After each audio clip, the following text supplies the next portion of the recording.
Oke, udah siap? Silakan Pak, kita mulai. Pak Pendeta. Oke, selamat sore teman-teman. Sebelum kita mulai kegiatan webinar ini, mari kita berdoa bersama-sama. Ya Allah, ya Tuhan kami, Bapa di sorga, terima kasih Tuhan untuk kesempatan yang indah sore hari ini lagi kami boleh bersama-sama dalam webinar yang bahagia ini, yang luar biasa ini. Kami percaya hikmat akal budi daripada Tuhan akan menjadi bagian kami di dalam kami melaksanakan webinar ini, dan kami boleh menikmati berkat yang Tuhan sediakan bagi kami. Berkati hamba-Mu yang menjadi narasumber, Pak Anas, dan tolong berhikmat akal budi marifat sehingga dia boleh menjelaskan materi demi materi sehingga boleh menjadi berkat di dalam kehidupan, khususnya dalam pelayanan kami. Terima kasih Tuhan, kami siap melaksanakan webinar sore hari ini di dalam nama Tuhan Yesus. Haleluya. Amin. Ya, shalom kepada kita semua. Terima kasih kami ucapkan kepada Ketua STT Bahtera Josias, Pak Pendeta Sumigar, yang sudah mengarrange kegiatan ini sehingga bisa kita lakukan dengan baik. Welcome buat kita semua dari berbagai denominasi, dari berbagai STT, dan dari berbagai tempat. Kita percaya bahwa webinar ini akan membantu kita untuk bisa memahami kebenaran firman Allah lebih dalam lagi. Bersama dengan saya, Pendeta Dr. Hanas DTH ya.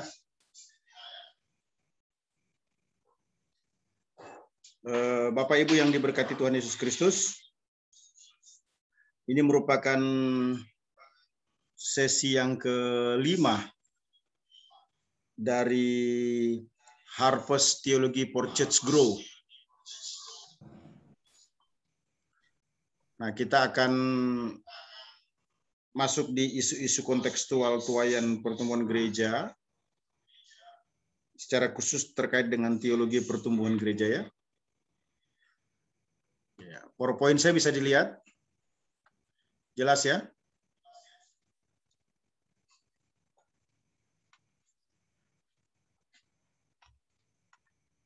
Ya.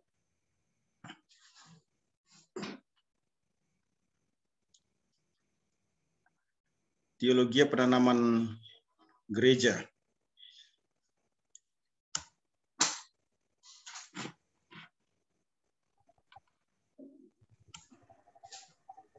Bapak Ibu yang diberkati Tuhan Yesus Kristus, kita mulai dengan pendahuluan. Pada umumnya mahasiswa dari berbagai sekolah tinggi teologi itu berharap bahwa setelah diwisuda dapat melayani di jemaat di satu gereja yang besar, namun pada kenyataannya tidak demikian. Memang ada beberapa mahasiswa setelah tamat itu diberi surat keputusan untuk melayani, bahkan menggembalakan jemaat yang besar ya.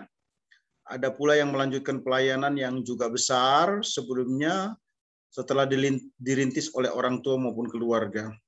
Nah, fakta menunjukkan bahwa sangatlah sedikit alumni yang berkomitmen untuk memulai perintisan jemaat baru karena bentuk pelayanan ini penuh resiko dan adanya anggapan bahwa pelayanan ini kurang menjanjikan kesejahteraan finansial yang baik.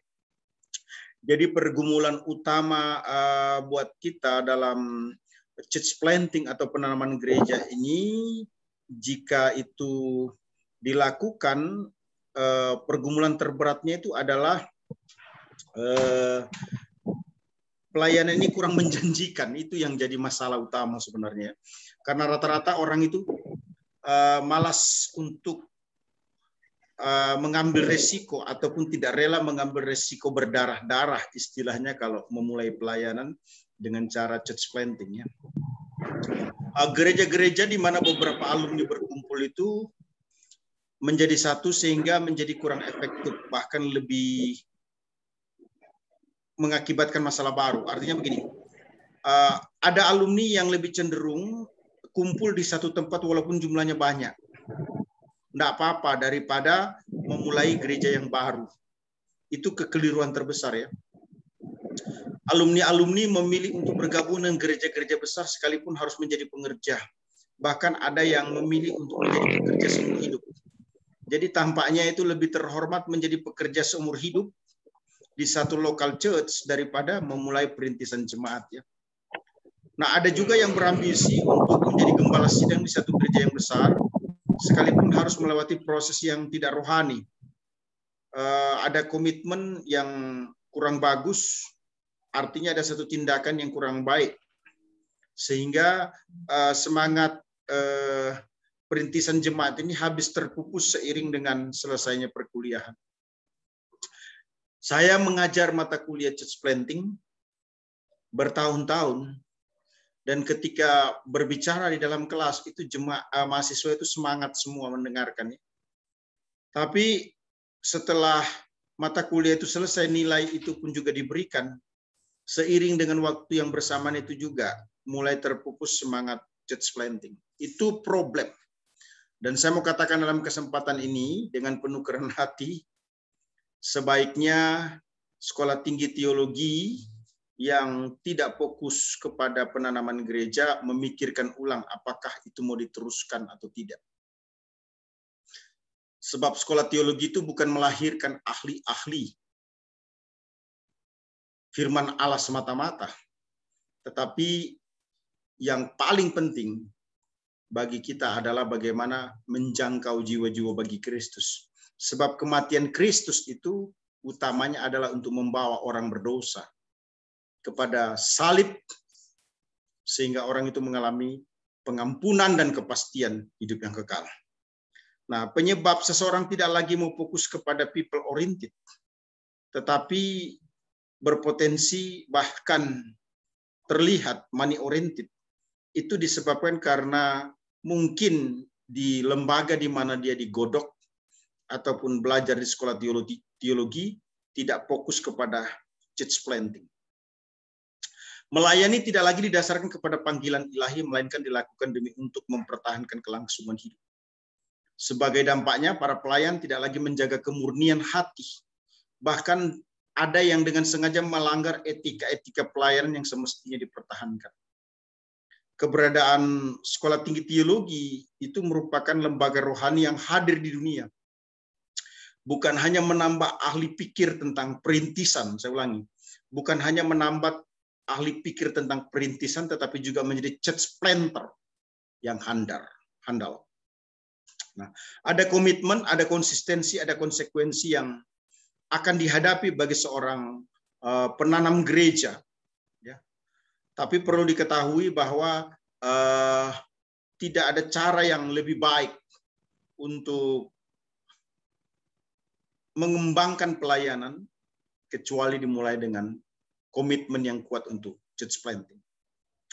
Betul ada doa dana daya yang menjadi penunjang untuk lahirnya satu gereja baru. Ya. Tetapi jangan lupa, semua harus dieksekusi melalui church planter. Kita masuk di bagian kedua, panggilan dan pentingnya penanaman gereja. Nah, penanaman gereja ini bukan merupakan program gereja yang kemudian diadopt dan diperintahkan untuk dilakukan atau dikerjakan, melainkan panggilan yang diamanatkan oleh Tuhan Yesus sendiri sebagai pendiri gereja itu. Matius 16 ayat 18 ya. Gereja yang dimaksudkan lebih cocok diartikan sebagai tubuh Kristus, yakni orang-orang percaya yang telah menerima Yesus secara pribadi. Dijelaskan dalam Yohanes 1:12 ya. Allah Tritunggal dalam kekekalannya sangat concern terhadap ciptaannya yang telah jatuh dalam dosa. Allah Bapa mengutus Yesus ke dalam dunia untuk melakukan misi penyelamatan. Yesus Kristus sebagai Allah sejati dan manusia sejati mati menyerahkan nyawanya kepada Bapa demi untuk menyelamatkan manusia dari segala akibat dosa. Allah Roh Kudus memeteraikan karya penyelamatan tersebut ya. Nah, perhatikan Tuhan Yesus mulai memanggil 12 murid untuk meneruskan misi penyelamatan. Panggilan untuk memenangkan jiwa bagi Kristus terus terbuka dan digemakan hingga kini yang disebut sebagai Great Commission atau amanat agung ya. Dalam Matius 28 ayat 19-20. Nah, amanat agung atau pekabaran Injil disingkat PI itu ya, adalah wujud dari hukum yang terutama dan yang pertama, Matius 22 ayat 37-38. Sebab yang menerima Injil lah atau amanat agunglah yang akan mengasihi Allah. Amanat agung dicatat dalam setiap kitab Injil dan juga kitab Kisah Para Rasul dalam bentuk yang berbeda. Tetapi kalau kita perhatikan dengan seksama, tekanannya tetap sama ya. Amanat agung menjadi puncak ya, dari setiap kitab Injil dan merupakan pendahuluan dan sekaligus menjadi garis besar dari kitab Kisah Para Rasul. Amanat agung diulang-ulang dalam kitab Injil dan Kisah Para Rasul ya. Ini menjadi pernyataan terakhir yang diucapkan oleh Tuhan Yesus. Bisa kita cek itu ya.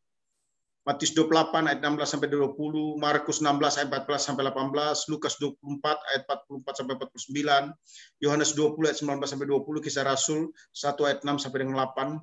Itu menjadi dasar teologi dari perintisan gereja yang sekaligus menunjukkan betapa pentingnya church planting. Nah, sehubungan dengan church planting atau penanaman gereja atau perintisan jemaat baru, yaitu dikatakan dalam Yohanes 1 ayat 18 ayat 14 adalah Allah rela menjadi manusia, bahkan mati, bangkit naik ke surga, mencurahkan Roh Kudus-Nya dan akan datang menjemput kita di angkasa sebagai mempelai. Kita harus paham banget denyut jantung hati Allah. Apa itu? Church planting.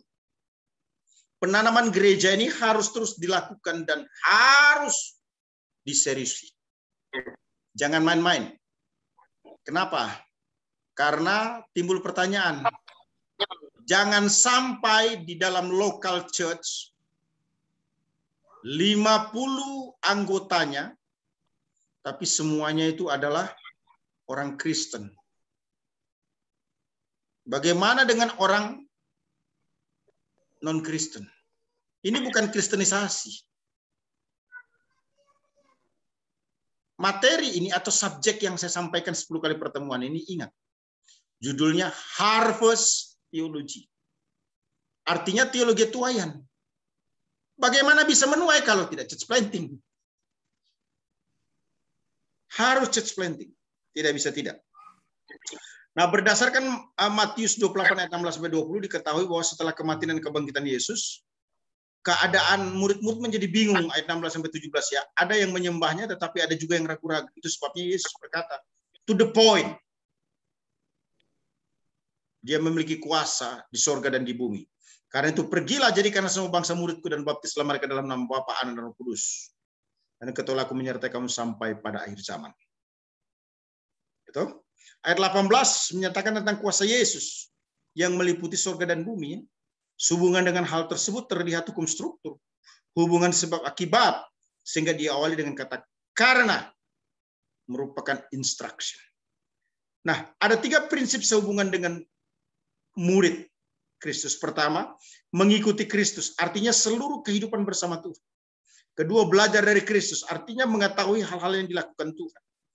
Ketiga, taat pada Kristus, artinya setia kepada Tuhan. Nah, untuk mencapai sasaran tersebut, menjadikan semua bangsa muridnya, 3 proses yang harus dilakukan, yakni pergi, beritakan Injil, dengan hasil ada yang menerima dan ada juga yang menolak. Kedua, baptislah. Lakukan bagi orang yang sudah menerima Yesus secara pribadi, dalam nama Bapa, Anak, dan Roh Kudus. Ketiga, ajarlah. Berikan keteladanan agar orang tersebut melakukan firman Allah. Nah, penanaman gereja atau perintisan jemaat bukanlah proyek kristenisasi, melainkan tindakan menggenapi amanat agung Tuhan Yesus untuk memberitakan Injil Allah. Ruang lingkup amanat agung mencakup seluruh dunia. Dan dia berjanji untuk menyertai kita sampai pada tugas amanat agung itu selesai. Matius 28 ayat 20 ya. Nah, melalui Markus 16 ayat 14-18 menyatakan Yesus mati dan bangkit. Namun murid-murid tidak percaya dan menjadi degil hati. Ayat 14. Ayat 15, murid-murid ditugaskan pergi guna memberitakan Injil. Adapun ruang lingkup yang dimaksudkan segala makhluk. Ayat 16-18 dinyatakan bahwa orang percaya selayaknya memberi diri baptis sehubungan dengan keselamatan. Nah, seiring dengan pelayanan tersebut ada tanda-tanda yang turut meneguhkan atau menyertai. Tanda-tanda yang dimaksudkan adalah suatu peristiwa ajaib yang meneguhkan pelayanan murid-murid. Nah, Lukas 24 ayat 1-40 menjelaskan peristiwa kematian, kebangkitan, dan penampakan Yesus. Namun murid-murid tetap belum percaya dan belum mengerti, itu jelas 41 dan ayat 45 ya. Ayat 47-48 dijelaskan bahwa tugas murid-murid adalah menjadi saksi untuk menyampaikan berita bahwa Yesus adalah Mesias yang harus mati dan bangkit pada hari yang ketiga, dan dalam namanya tersedia pengampunan dosa. Ruang lingkupnya itu meliputi segala bangsa. Ayat 47 ya. Nah, Tuhan berjanji bahwa murid-murid akan diberi kekuasaan dari tempat yang maha tinggi. Yohanes 20 ayat 19-23 menjelaskan Yesus mati, bangkit, dan menampakkan diri. Pada ayat 21 murid-murid oleh Yesus sama seperti Yesus diutus oleh Bapa untuk meneguhkan pelayanan, murid-murid diberi Roh Kudus dan wewenang untuk menyatakan vonis terhadap dosa manusia. Ayat 23 itu ya. Nah, Kisah Para Rasul 1 ayat 1-8 menyatakan Yesus mati, bangkit, dan menampakkan diri. Terlihat bahwa peristiwa yang berhubungan dengan Yesus masih belum dipahami oleh murid-murid. Hal ini dibuktikan di mana murid-murid lebih berorientasi pada urusan politik bangsa mereka, memikirkan dan mementingkan pemulihan kemerdekaan Israel dan urusan pribadi, mementingkan kedudukan dan kuasa. Namun Yesus dengan kontras memerintahkan untuk menjadi saksi-saksinya. Ruang lingkup kesaksian antara apa? Yerusalem, tempat murid-murid berada, sekaligus menjadi ibu kota bangsa mereka. Kemudian di seluruh Yudea, merupakan provinsi dan daerah tinggal mereka. Samaria, provinsi lain di mana daerah ini 50% orang Yahudi dan 50% orang kafir. Sampai ke ujung bumi. Ini merupakan negara-negara lain, dan kepada bangsa-bangsa lain ada juga yang menafsirkan waktu itu adalah Roma. Jadi murid-murid diberi janji bahwa mereka akan menerima kuasa Roh Kudus turun dan dicurahkan atas mereka. Nah, pelajaran yang menarik Bapak Ibu dapat diambil bahwa pertama, dibutuhkan ketaatan bukan keraguan-raguan untuk dapat terlibat dalam melaksanakan pendirian gereja atau amanat agung. Kedua, unsur-unsur terkait yang meneguhkan amanat agung hendaknya jangan diabaikan. Ketiga, selama masih ada waktu, kita tidak boleh puas, apalagi berhenti untuk melakukan amanat agung guna menjangkau dunia ini, terutama negeri tercinta Indonesia bagi Kristus. Nah, ini penting buat kita ya. Setelah saya menyampaikan panggilan atau panggilan untuk pendirian atau penanaman gereja, maka kita lihat betapa pentingnya penanaman gereja itu. Satu-satunya metodologi penanaman gereja yang paling efektif di bawah langit adalah penginjilan. Itu sebabnya sekolah teologia yang kuat dengan penginjilannya pasti survive. Gereja yang kuat dengan penginjilannya pasti bertumbuh. Saya ulangi. Sekolah teologia yang tetap konsisten, antusias untuk menginjil, pasti survive. Gereja yang tetap eksis menginjil, pasti berkembang. Itu tidak ada koma-komanya, titik. Artinya, satu kepastian yang tidak bisa tidak. Coba kita cek. Kita bisa lihat, kita bisa nilai. Itu satu kepastian. Nah, ada aksioma. Namun sifatnya tidak terlalu sederhana karena penerapannya meliputi satu budaya dan antar budaya ya. Terkait dengan penginjilan itu. Menuntut pendekatan-pendekatan. Nah, menginjil atau menantang orang maju ke depan dalam kebaktian kebangunan rohani adalah hal yang sangat baik. Tetapi bila orang-orang ini sungguh-sungguh menunjukkan kerinduan untuk mengikuti Yesus, selanjutnya tidak ditanam dalam jemaat lokal, keputusan mereka mungkin berbalik menjadi tidak ada artinya. Tidak lebih dari sekedar isyarat saja. Mereka tidak pernah menjadi murid bagi Yesus Kristus. Jadi discipleship itu, pemuridan itu ditanam, dilakukan dengan kuat di mana? Di church planting. Orang diinjili, KKR maju puluhan, ratusan, ribuan. Kalau dibiarkan, tidak ditanam di local church, mubazir. Denominasi-denominasi yang bertumbuh adalah denominasi yang menekankan penanaman gereja. Kalau kita perhatikan gereja di Amerika seperti Church of Nazareth dan Assembly of God, gitu ya. Terus Southern Baptist menjadi gereja yang secara konsisten menanamkan sumber-sumber yang kuat, yaitu orang-orang dan uang bagi penanaman gereja. Di semua tingkat, mulai dari jemaat lokal, asosiasi-asosiasi, sampai kepada konvensi pemerintah. Ini sesuatu yang luar biasa. Nah, sekalipun mungkin saja mereka telah sangat berani memproyeksikan peningkatan yang sangat besar dalam jangka waktu tertentu, kadang-kala tidak dicapai sepenuhnya. Paling tidak, mereka itu sudah jauh lebih baik dibanding denominasi lain. Artinya begini,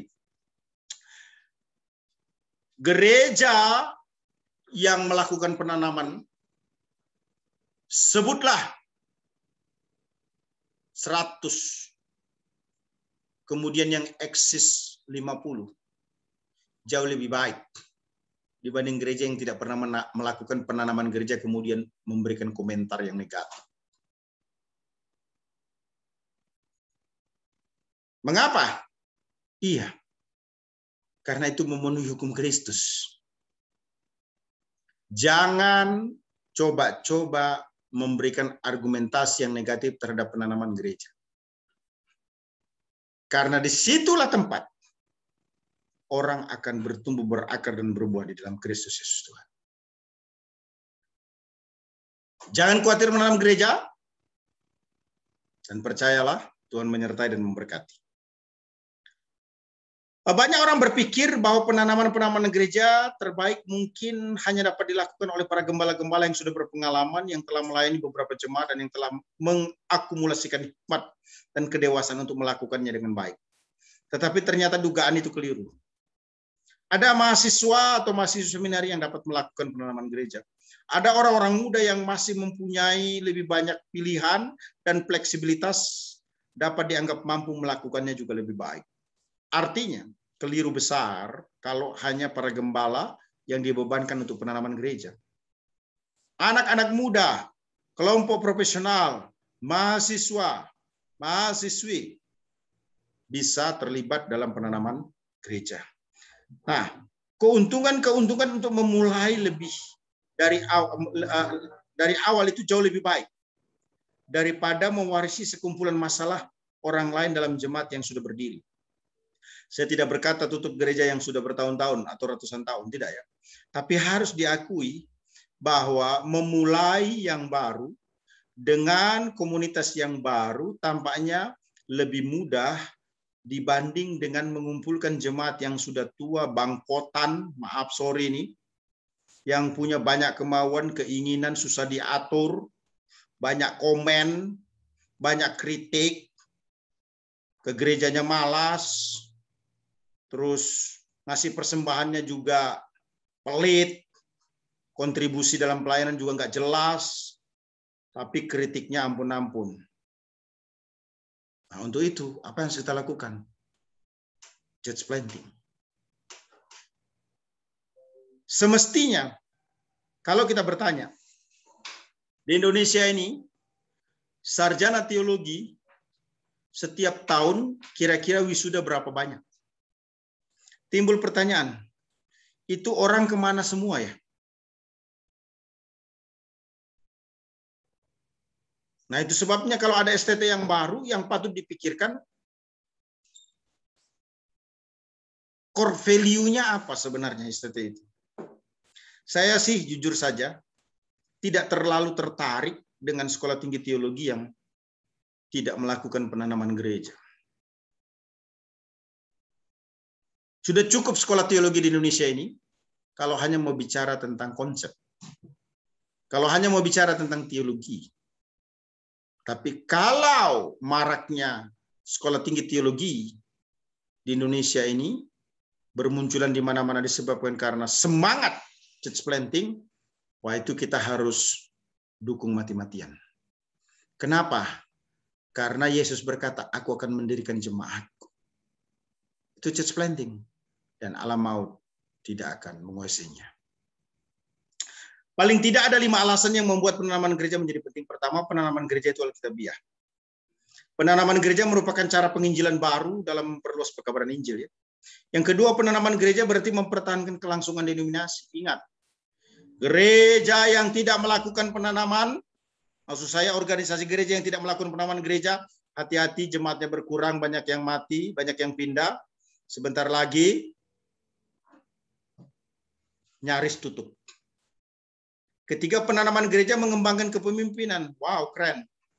Ketika terjadi penanaman gereja, maka seseorang akan mengembangkan kemampuannya untuk melakukan pelayanan dengan maksimal. Nah, tentu saja gereja-gereja baru membuka pintu lebar bagi kepemimpinan dan tantangan pelayanan.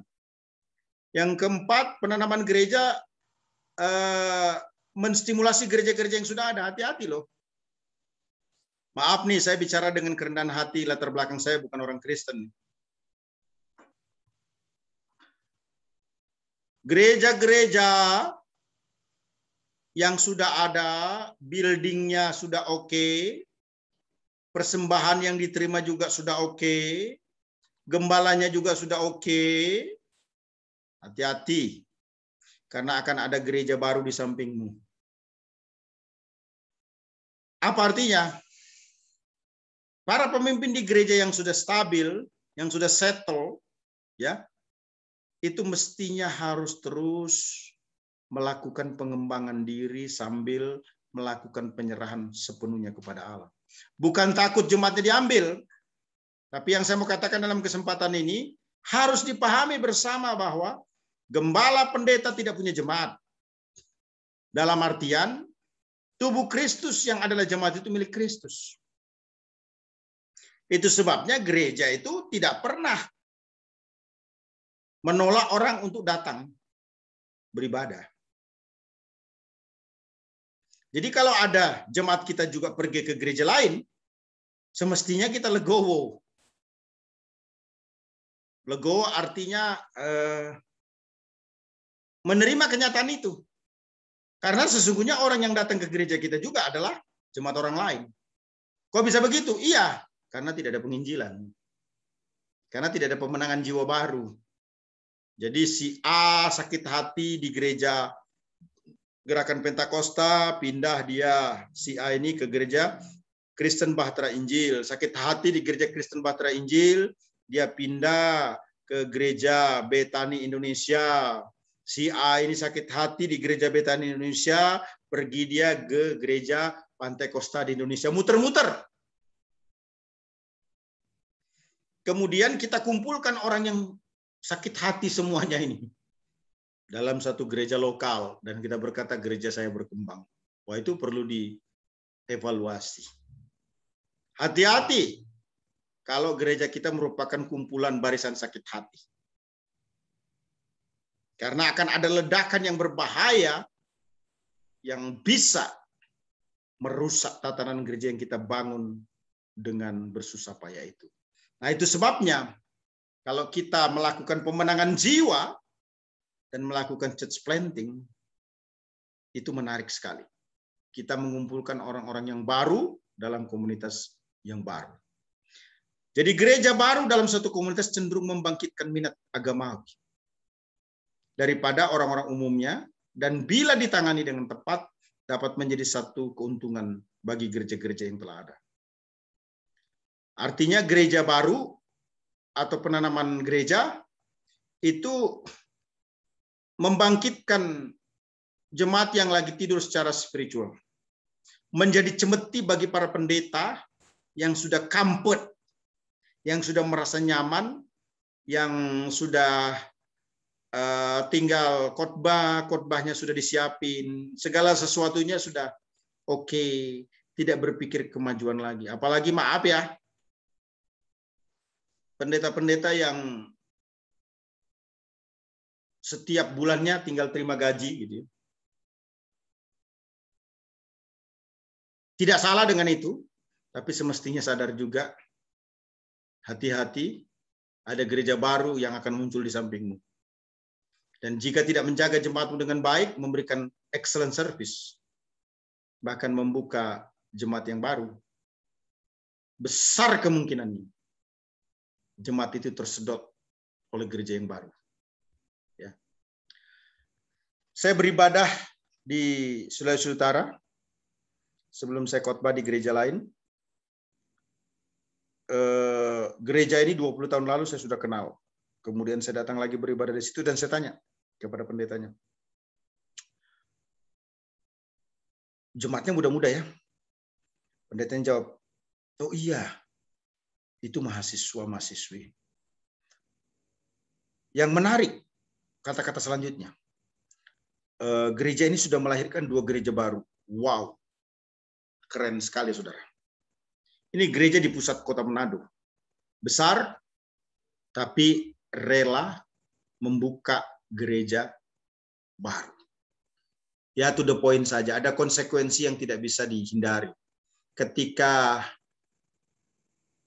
gereja utama atau gereja induk membuka gereja baru akan kekurangan persembahan, artinya persembahannya jadi kurang, pemimpin pengaruhnya juga menjadi berkurang karena ada gereja baru. Tapi jangan khawatir. Ya. Gereja-gereja yang berani melakukan pengembangan, kita sudah lihat, khususnya di Indonesia, yang merelakan penanaman gereja menjadi besar, yang memulai penanaman gereja juga menjadi besar. Jadi sama-sama jadi besar. Kenapa? Karena prinsipnya tadi, memenangkan jiwa. Nah, penanaman gereja itu efisien. Tidak ada cara yang lebih praktis atau lebih berharga untuk membawa orang-orang yang belum percaya kepada Kristus dalam satu area geografis tertentu selain menanam gereja baru. Ya, kita lihat persiapan dan penanaman gereja. Apa sih persiapan yang harus kita buat? Nah, untuk menanam atau melakukan pendirian gereja perlu dipersiapkan secara matang. Tentu saja pengandalan kepada kuasa Roh Kudus adalah merupakan hal yang paling utama ya. Ada tantangan dan hambatan serta resiko yang pasti akan dihadapi untuk mendirikan gereja baru. Terlebih di Indonesia ini kita banyak mengalami kesulitan ya. Namun ini tidak berarti kita menjadi ciut, apalagi menjadi bodoh atau apatis. Tidak ada kemuliaan tanpa penderitaan, tidak ada kemenangan tanpa perjuangan. Justru di dalam kesesakanlah kasih karunia dan kuasa Allah semakin dirasakan. Perintisan gereja baru adalah visi ilahi yang harus diteruskan agar pelebaran kerajaan Allah di Indonesia semakin diperluas. Tidak ada limit waktu yang membatasi proyek ilahi tersebut ya. Nah, sekalipun gereja-gereja semakin bertambah di Indonesia, namun hal ini tidak berarti sudah cukup sebab masih banyak jiwa-jiwa yang belum menerima Yesus secara pribadi ya. Perlombaan yang sehat untuk mendirikan gereja sangatlah baik. Kenapa, saudara? Karena kalau kita amati, apakah di Jakarta, Depok, Tangerang, Bekasi, ataupun di daerah-daerah, itu harus dilihat ada tuaian, ada harvest ya, yang perlu kita kerjakan. Pendirian gereja itu bukan unjuk kebolehan. Jadi ketika satu denominasi mulai leader-leadernya itu meeting dan memetakan strategi-strategi yang harus dilakukan untuk penanaman gereja, itu tidak salah. Tapi yang salah adalah penggembosan gereja lain karena pendirian gereja baru. Itu jangan. Karena bagaimanapun gereja yang sudah ada itu adalah milik Tuhan. Keliru besar kalau penanaman gereja dilakukan untuk mengambil jemaat yang ada dari denominasi A ke B. Tetapi kalau penanaman gereja itu disebabkan karena hasil penginjilan, itu sangat menarik sekali ya. Sebaiknya kita tidak melakukan penanaman gereja karena kebetulan atau kecelakaan. Kebetulan itu begini, karena saya punya jemaat di provinsi tertentu, maka kita buka. Kecelakaan itu begini, karena kalau kita tidak buka di sana, dia akan pindah gereja, maka kita buka. Itu mungkin bisa dilakukan, tetapi yang jauh lebih baik adalah ada satu program yang didoakan, didanai, kemudian dieksekusi untuk melakukan penanaman gereja ini. Semestinya satu denominasi, kalau itu lahir di Indonesia, minimal di seluruh provinsi dia ada. Bapak Ibu, denominasi yang muncul di tahun 2000-an di negeri ini, itu punya peraturan yang berat sekali untuk mendapatkan legal dari government. Minimal 10.000 jemaat dan ada di seluruh provinsi Indonesia. Jadi bersyukur organisasi gereja yang sebutlah kalau dihitung mungkin cuma 1.000 jemaat. Dalam arti member ya. di seluruh Indonesia kemudian jadi satu denominasi. Tragik aja kalau gereja itu sudah 50 tahun, kemudian di seluruh Indonesia, di kota-kota dia belum ada. Big question, apa yang dilakukan para pemimpin gereja dan para gembala? Jangan-jangan ketajaman untuk menanam gereja ini kurang. Mohon maaf ini kalau tersinggung ya, berarti Roh Kudus masih bekerja itu. Ya, kita lihat persiapan. Cara terbaik untuk menyelesaikan pekerjaan amanat agung atau church planting ini adalah menyediakan waktu membuat perencanaan di depan ya. Dan menetapkan dasar-dasar persiapan perencanaan yang dapat dilihat dalam dua aspek. Yang pertama aspek rohani ya. Aspek rohani ini menyangkut apa? Pelayanan, apakah itu kesembuhan ilahi, penginjilan dan sebagainya ya. Ada tanda-tanda yang menyertai. Saya masih mempercayai bahwa mujizat itu terjadi untuk kepentingan kerajaan Allah. Nah, pemilihan waktu yang tepat untuk mengenal orang yang akan didekati sangat menentukan. Ada aspek rohani yang kedua yang lebih yang juga penting untuk diperhatikan ya, yaitu apa? Doa. Orang percaya hanya alat di dalam tangan Tuhan ya.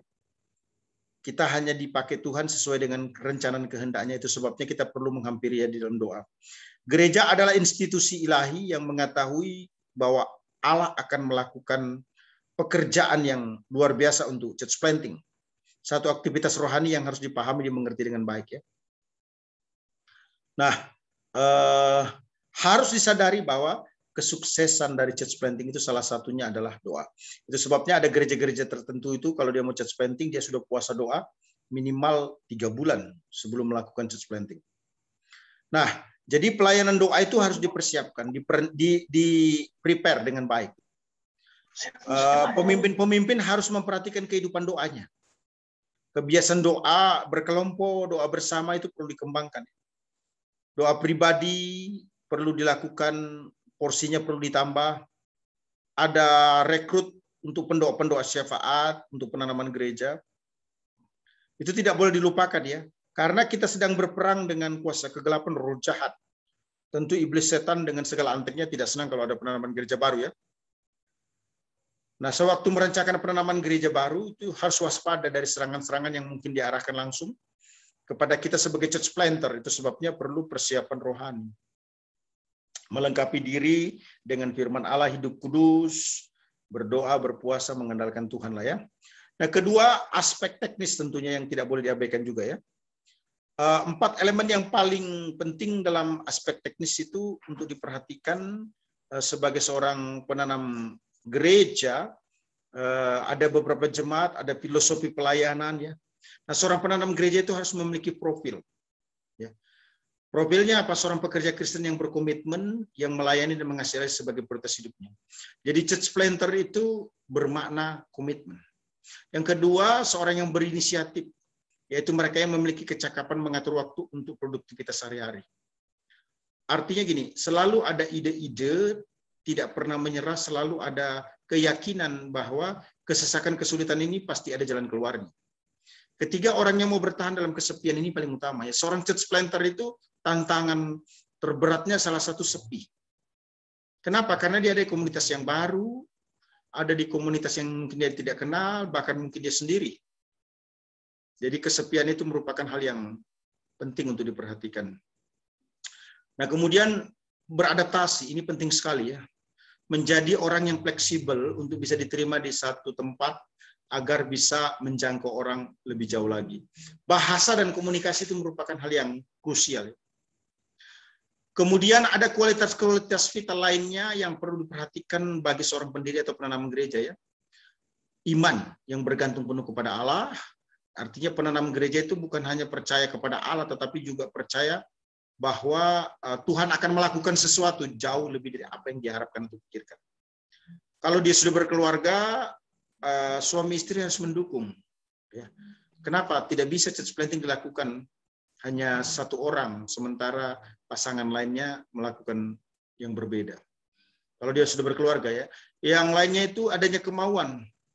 Kemauan di mana dirinya dilengkapi dengan kesanggupan menjadi pemimpin. Terus dia friendly gitu ya, bersahabat dengan semua orang. Memiliki panggilan yang kuat untuk penanaman gereja. Dia yakin bahwa ini merupakan kehendak Allah yang harus dikerjakan. Bayangkan kalau tidak ada orang yang menanam gereja, di mana sekarang ada orang yang menggembalakan di gereja besar. Saya tidak usah sebut di denominasi Anda di mana itu, tapi kita semua paham lah ya, di mana kita ada dalam satu denominasi. Gereja besar itu tidak pernah ada kalau tidak dimulai dari church planting. Nah, problemnya sekarang itu banyak orang itu pengen menjadi gembala di tempat yang basah, tapi enggan untuk memulai sesuatu yang baru. Saya sampaikan ke teman saya dalam perjalanan di satu mobil, saya bilang begini, wah, teman saya ini di-appreciate oleh organisasinya karena sudah melakukan church planting 8 tempat. Keren banget. Dalam jangka waktu 10 tahun, dia bisa merintis 8 gereja baru. Atas keberhasilan 8 gereja baru itu, dia dipanggil oleh pimpinan sinode, kemudian ditempatkan di satu gereja yang besar. Sebagai bukti apresiasi atau penghargaan denominasi, karena dia sudah merintis di gereja-gereja yang kecil.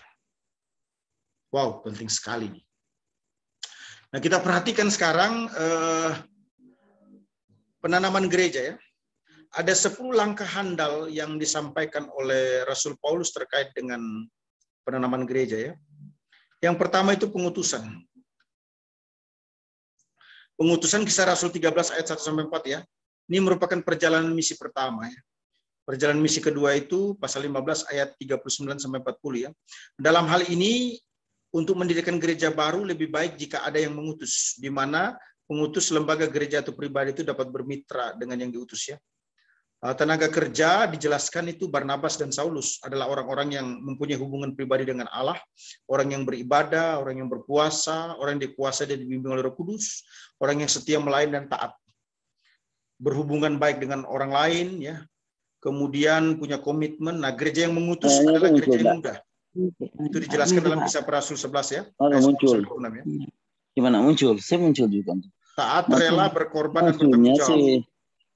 Itu cuma tuh aku foto dan bukan aku. Ada. Ya bisa di-mute dulu ya. Matikan speakernya. Ya. Jadi pengutus harus bertanggung jawab untuk memberikan dukungan ya. Sehingga para misionaris ini bisa tetap survive. Nah, pengutusan sebaiknya itu harus dilakukan dalam konteks ibadah sebagai sesuatu yang sakral, supaya nanti di dalam pelayanan church planting itu yang bersangkutan tetap ingat bahwa dia tidak sendiri, tetapi disertai oleh Tuhan dan ada orang yang mendukung dia baik dalam doa, STT, gereja maupun sponsor gitu ya. Ingat bahwa sekolah tinggi teologi itu tidak pernah memiliki gereja. Yang memiliki gereja itu adalah denominasi.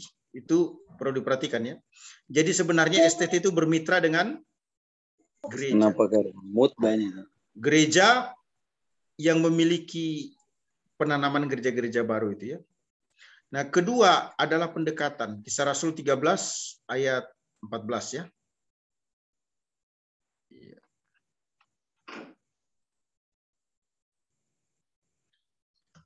Nah, ini dijelaskan bagaimana Paulus dan kawan-kawannya berada di Antioquia Pisidia ya. Paulus ada di Efesus. Pendekatan ini dilakukan oleh para penginjil guna mencari dan menemukan suatu daerah yang berada di gereja lokal. Dicari namanya point of contact atau contact person yang akan menjadi titik tolak untuk memulai pelayanan. Ini dilakukan, ada pendekatan yang dilakukan untuk bisa memulai pelayanan itu ya. Setelah ada tempat memulai pelayanan dimulai, maka lingkungan di sekitar juga harus dipelajari. Situasi dan kondisinya dan masyarakat yang ada di sekitarnya bisa dihubungi gitu ya. Nah, pendekatan yang dilakukan berdasarkan Matius 28 ayat 19 itu bukan menunggu pasif, tetapi pergi, artinya apa? Aktif ya. Nah, menurut Matius 4 ayat 19 pendekatan itu disebut penjala manusia. Tidak dilakukan dengan menunggu, melainkan mengusahakannya. Nah, Paulus dalam Kisah Rasul 17 ayat 1-3 itu sebagai misionaris memberikan teladan pendekatan, bukan dengan menunggu tetapi bertindak. Nah, untuk menemukan tempat pelayanan yang baru memang tidak mudah ya. Namun ada dua prinsip yang dapat dilakukan, yaitu pertama berdoa, kedua menggumuli untuk menemukan point of contact atau contact person yang dapat ditemukan melalui pribadi-pribadi, pertemanan, anggota jemaat, keluarga, atau mitra pelayanan. Ini penting ya. Nah, kita sebagai church planter harus meyakini bahwa kita masuk di suatu tempat untuk melakukan observasi mewakili Kristus. Itu jelas dalam 2 Korintus 5 ayat 20. Kita mewakili gereja, kita juga mewakili STT atau alma mater kita ya. Perilaku kita sangat menentukan. Bila baik ada kemungkinan mereka terbuka, tetapi bila buruk mereka pasti menutup diri terhadap pelayanan. Nah, untuk mendekati mereka itu dibutuhkan yang namanya kerendahan hati untuk belajar. Belajar apa? Belajar bahasa, belajar budaya, ya. Juga yang lain-lainnya.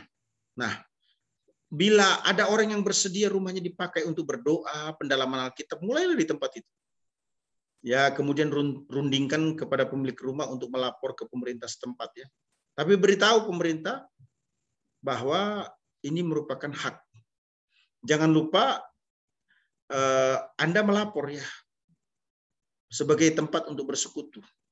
Nah, prinsipnya ibadah dilakukan di tempat orang percaya, orang Kristen yang mau dilayani. Prinsipnya mereka meminta, gitu ya. Nanti kalau misalnya ditanya lebih jauh oleh pemerintah, ya tunjukkan saja surat tugas Anda yang sah dari gereja pengutus. Nah, pendekatan itu bukan kristenisasi, yang melainkan menyatakan dialog tentang kabar baik. Jangan terpancing untuk menyatakan identitas sebagai pelayan, sebagai penginjil atau hamba Tuhan, kecuali Anda merasa aman. Ya mungkin kalau di Sulawesi Utara tidak ada masalah lah ya. Tapi kalau di tempat lain itu kan sebaiknya tidak ditonjolkan. Nah, pendekatan sebaiknya dilakukan bukan hanya berdasarkan pertimbangan rohani, ya, tetapi juga pertimbangan non-rohani. Artinya apa? Bukan hanya untuk memenangkan jiwa, tetapi juga membangun masyarakat. Dengan demikian, pendekatan yang dilakukan itu adalah pendekatan yang Indonesiawi. Jangan ke barat-baratan. Pokoknya berusaha untuk memahami kondisi lokal. Ya, kondisi lokal. Ya, kalau mau church planting di Sulawesi Utara, ya minimal tahu budaya Sulawesi Utara, kemudian bahasanya, kemudian culture-nya, ya, sehingga akan memudahkan untuk menjadi church planter. Nah, pendekatan membutuhkan hubungan yang baik. Dilakukan dengan mengunjungi, memenangkan, dan mengajak orang lain. Apakah teman atau kerabat. Dapat dikatakan bahwa kelompok masyarakat yang didekati itu, kalau kita cek itu di dalam Alkitab digambarkan seperti Matius 13 ayat 1-23 ya. Diumpamakan seperti tanah. Masing-masing jenis tanah itu menentukan panennya. Artinya kelompok masyarakat yang didekati itu berbeda-beda, dan tentu panen rohani juga akan berbeda-beda ya. Nah, selain perumpamaan tanah, kalau kita cek Lukas 5 ayat 10, Matius 13 ayat 47-50 itu mengumpamakannya juga sebagai ikan. Nah, kalau kita cek ikan mungkin ada sekitar 22.000 jenis ikan. Yang besar, bentuk, tempat, dan cara hidupnya berbeda ya. Sehingga cara menangkapnya juga tentu dengan cara yang berbeda tergantung ikan apa yang akan ditangkap. Kira-kira ilustrasinya seperti itu ya. Bangun jembatan-jembatan yang dapat mendekati sehingga Injil bisa disampaikan ya.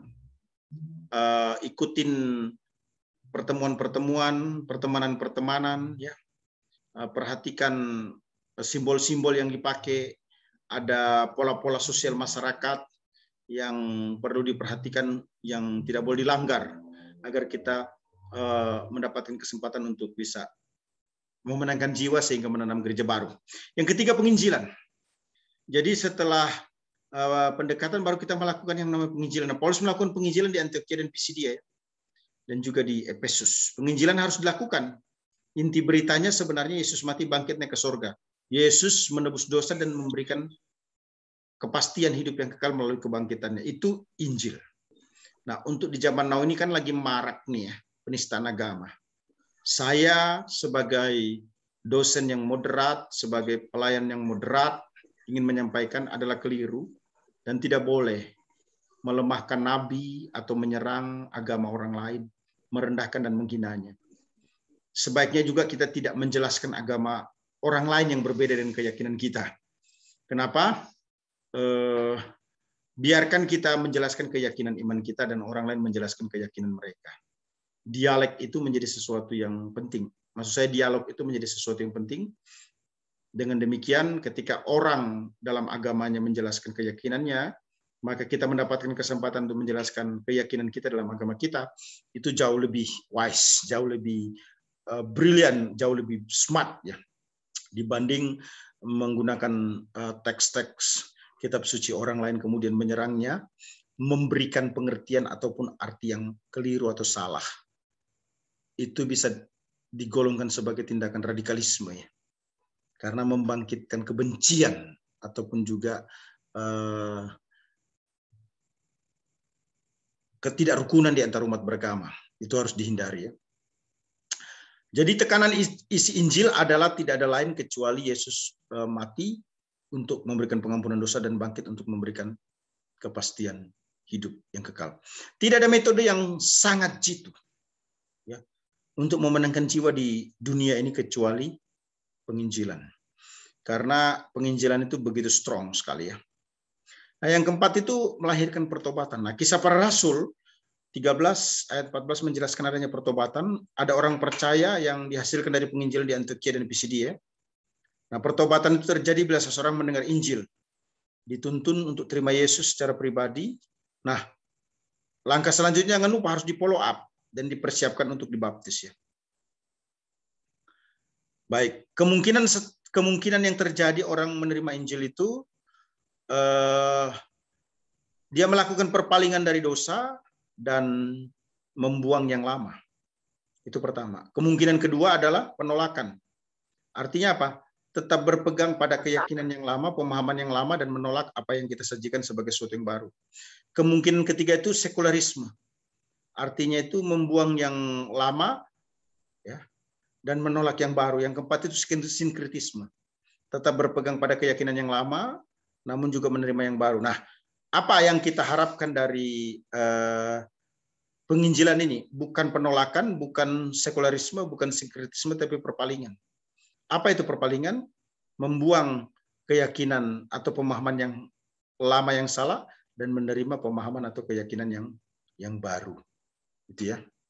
Apa yang baru itu? Yesus mati untuk menebus dosa, bangkit untuk memberikan kepastian hidup yang kekal. Yang kelima adalah penggabungan. Nah, ini dilakukan di Antioquia dan Pisidia ya. Demikian pula di Efesus. Sehubungan dengan hal ini, para petobat baru hendaknya disatukan dalam satu persekutuan yang sehat dan dinamis. Nah, itu sebabnya penginjilan yang marak, KKR-KKR yang luar biasa, harus diikuti dengan church planting, penanaman gereja. Mengapa? Karena sangat disayangkan orang-orang ini yang sudah menerima Yesus secara pribadi, dia akan tidak terawat secara spiritual. Dia harus digabung dalam satu komunitas di mana dia berada. Nah, itu sebabnya perlu yang namanya church planting. Keenam, peneguhan. Nah, peneguhan ini bicara tentang apa yang dijelaskan sebagaimana dalam Kisah Rasul 14 ya, ayat 21-22, Antioquia dan Pisidia, selanjutnya juga di Efesus ya. Nah, bagian ini menjelaskan bagaimana petobat baru itu bertumbuh secara rohani dalam Kristus.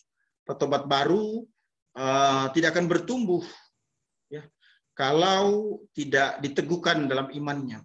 Izinkan orang-orang baru itu mengalami fakta. Jangan dibantu untuk menghindari kenyataan. Izinkan dia menghadapi kenyataan.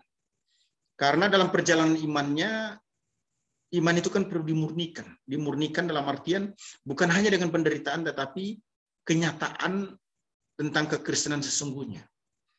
Supaya orang itu menjadi solid, menjadi kuat, keyakinannya tidak menjadi lemah. Kita harus memperlihatkan apa adanya tentang kekristenan supaya orang itu tidak menjadi kecewa. Nah, jangan sampai ada orang sudah terima Yesus, dia meninggalkan Kristus karena apa yang dia pahami ternyata tidak terbukti di lapangan. Nah, itu sebabnya perlu yang namanya apa? Peneguhan. Kemudian penetapan yang ketujuh. Artinya apa? Penetapan dilakukan di Antioquia. Ya. Penetapan dilakukan di Antioquia, di Pisidia, di Efesus. Penetapannya yang dimaksudkan adalah umat memenuhi kualifikasi rohani, dipersiapkan, ditetapkan jadi pemimpin. Jangan lupa di dalam pelayanan church planting itu juga harus ditetapkan siapa yang akan membantu pelayanan itu. Tidak bisa one man show atau superstar. Harus ada orang yang bersama-sama untuk membackup pelayanan itu sehingga pelayanan tersebut berjalan dengan baik. Ya. Perlu ada teamwork, perlu ada multiplikasi potensi atau kepemimpinan dalam pelayanan.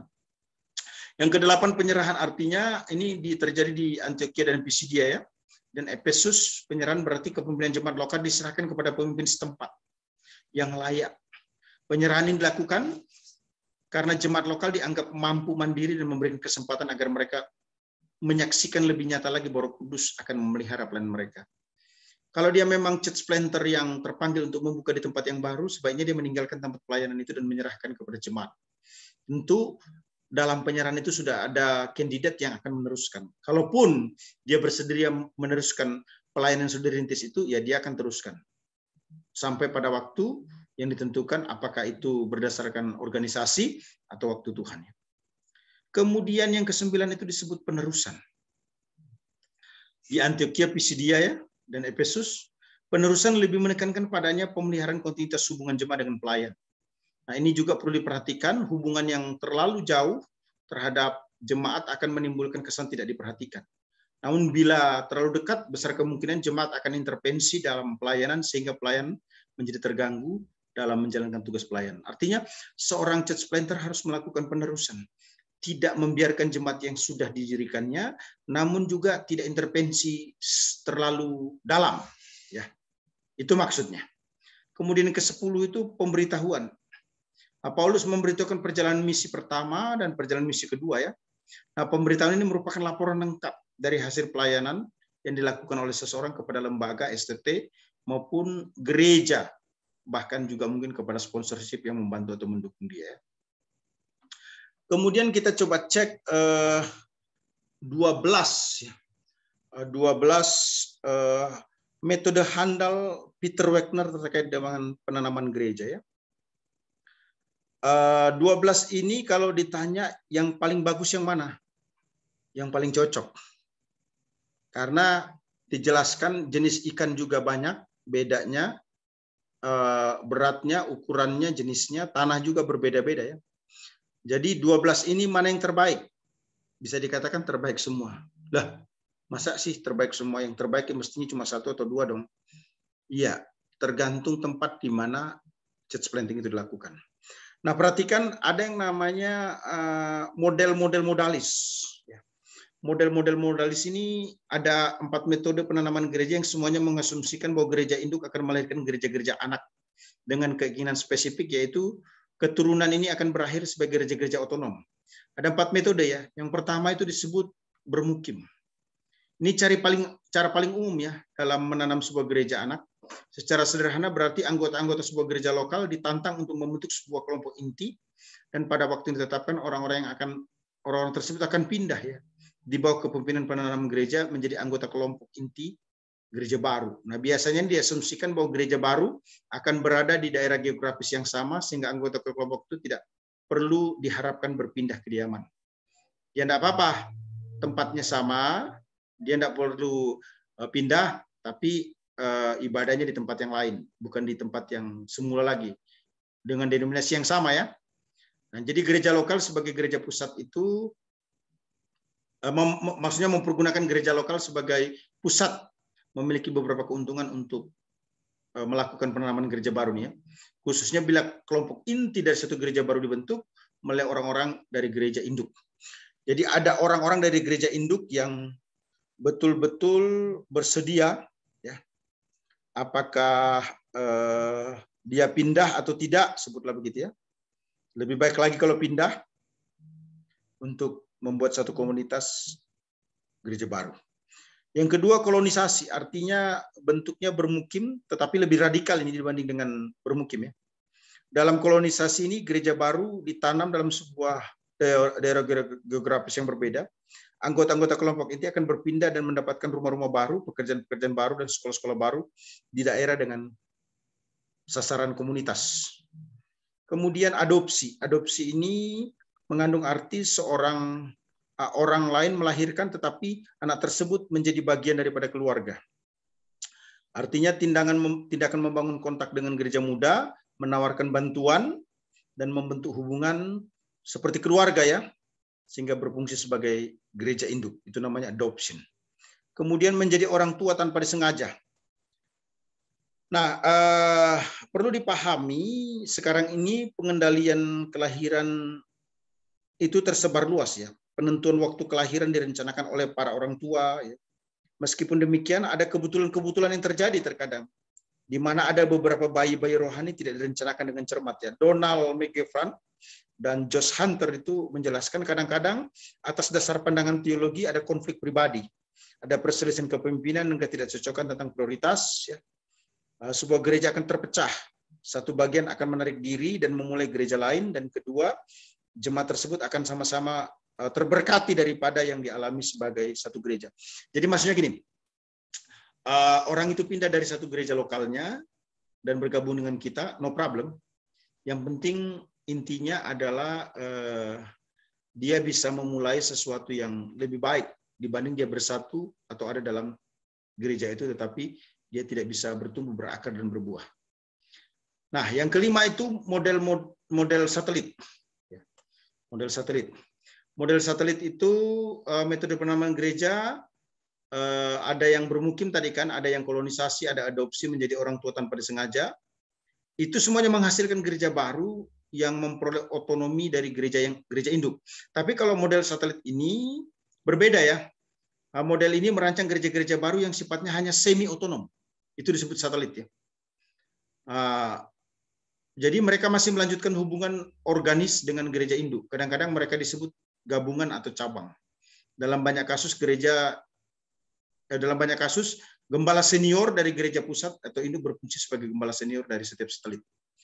Jadi cabang-cabang yang tidak pernah independen secara penuh, melainkan semi otonom gitu ya. Biasanya model satelit ini dia di satu provinsi hanya ada satu senior pastor. Gitu ya. Kemudian gereja-gereja multijemaat.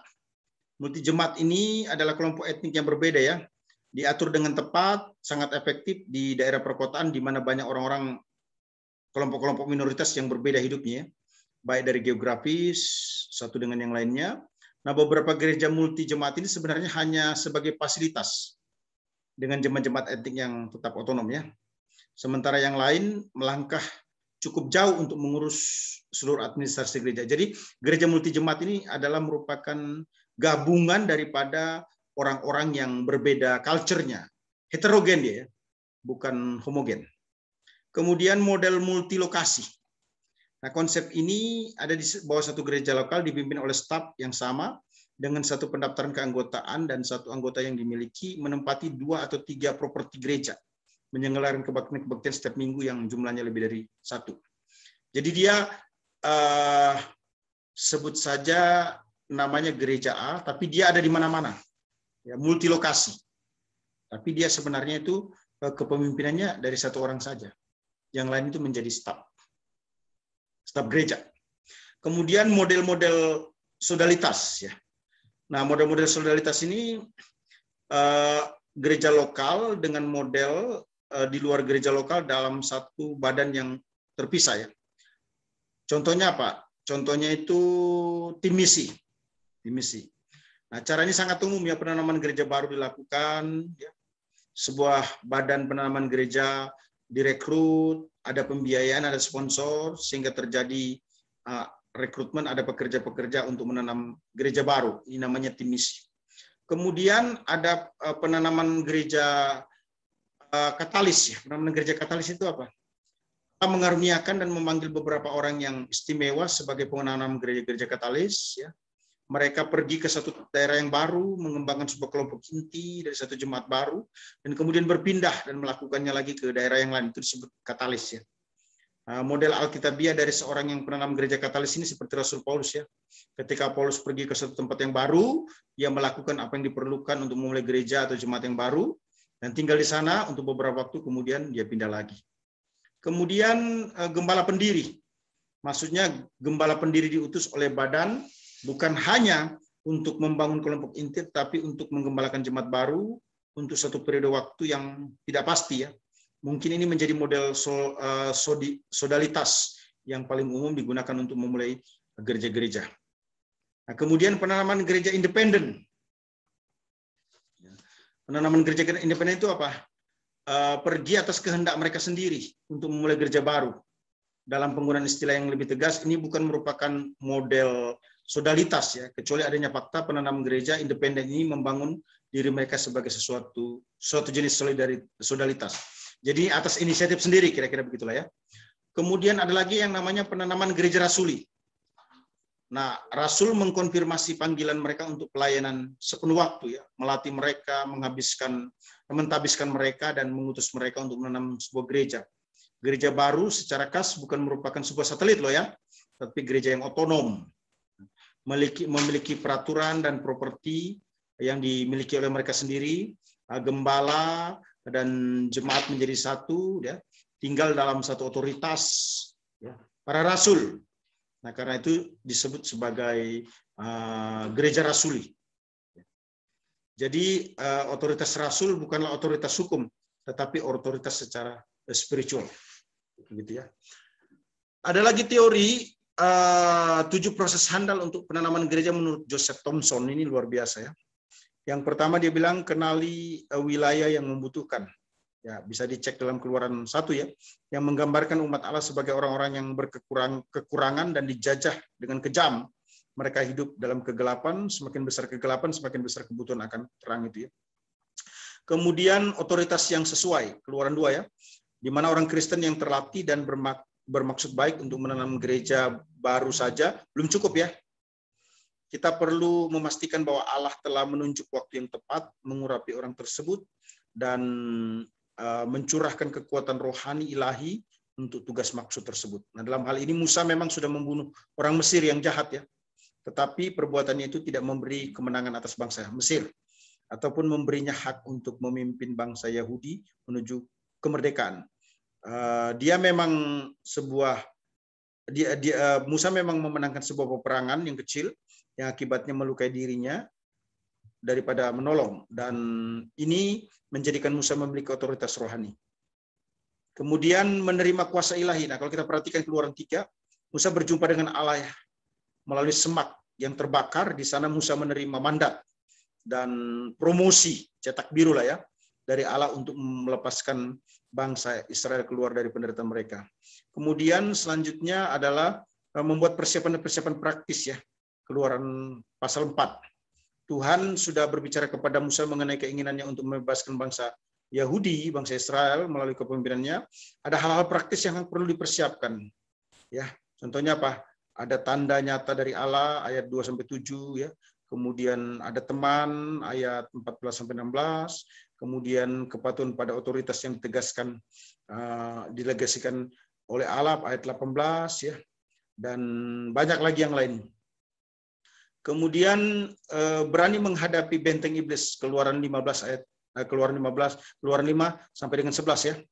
Musa menghadapi dewa-dewa palsu orang Mesir dan menuntut mereka untuk membebaskan orang Yahudi. Jelas sekali itu ya, dalam pasal 5 sampai dengan pasal 11. Dia tidak memanggil dewan untuk rapat atau konsultasi untuk menentukan apa yang mungkin Allah katakan. Sebaiknya apa Musa apa? Dengan paksa menghadapi benteng iblis yang menguasai orang Mesir tersebut. Kemudian merayakan kemenangan Kristus. Dari mana kita tahu itu? Keluaran 12 ayat 17 ini bicara tentang kemenangan dan pelepasan dari tekanan yang dirayakan saat air yang pahit menjadi manis ya. Ada kesembuhan yang dijanjikan dan diterima, ada musim semi dan pohon palem yang muncul, yang merupakan gambaran dari perayaan dan keadaan tanpa dosa yang seharusnya meliputi orang-orang di setiap gereja pada saat mereka bersuka atas kemerdekaan baru yang mereka dapatkan dalam Kristus. Kemudian mendirikan pemerintahan gereja fungsional, ya, Keluaran 18. Artinya apa? Gereja mulai mengalami pertumbuhan jumlah dan kerohanian. Sebuah sistem pemerintahan harus diwujudkan untuk melayani kebutuhan tubuh Kristus yang lebih besar lagi ya. Ya, ada penghalang-penghalang di dalam melakukan church planting ini. Itu sebabnya harus dilenyapkan. Yang pertama itu bicara tentang alasan-alasan teologia untuk gereja-gereja baru ya.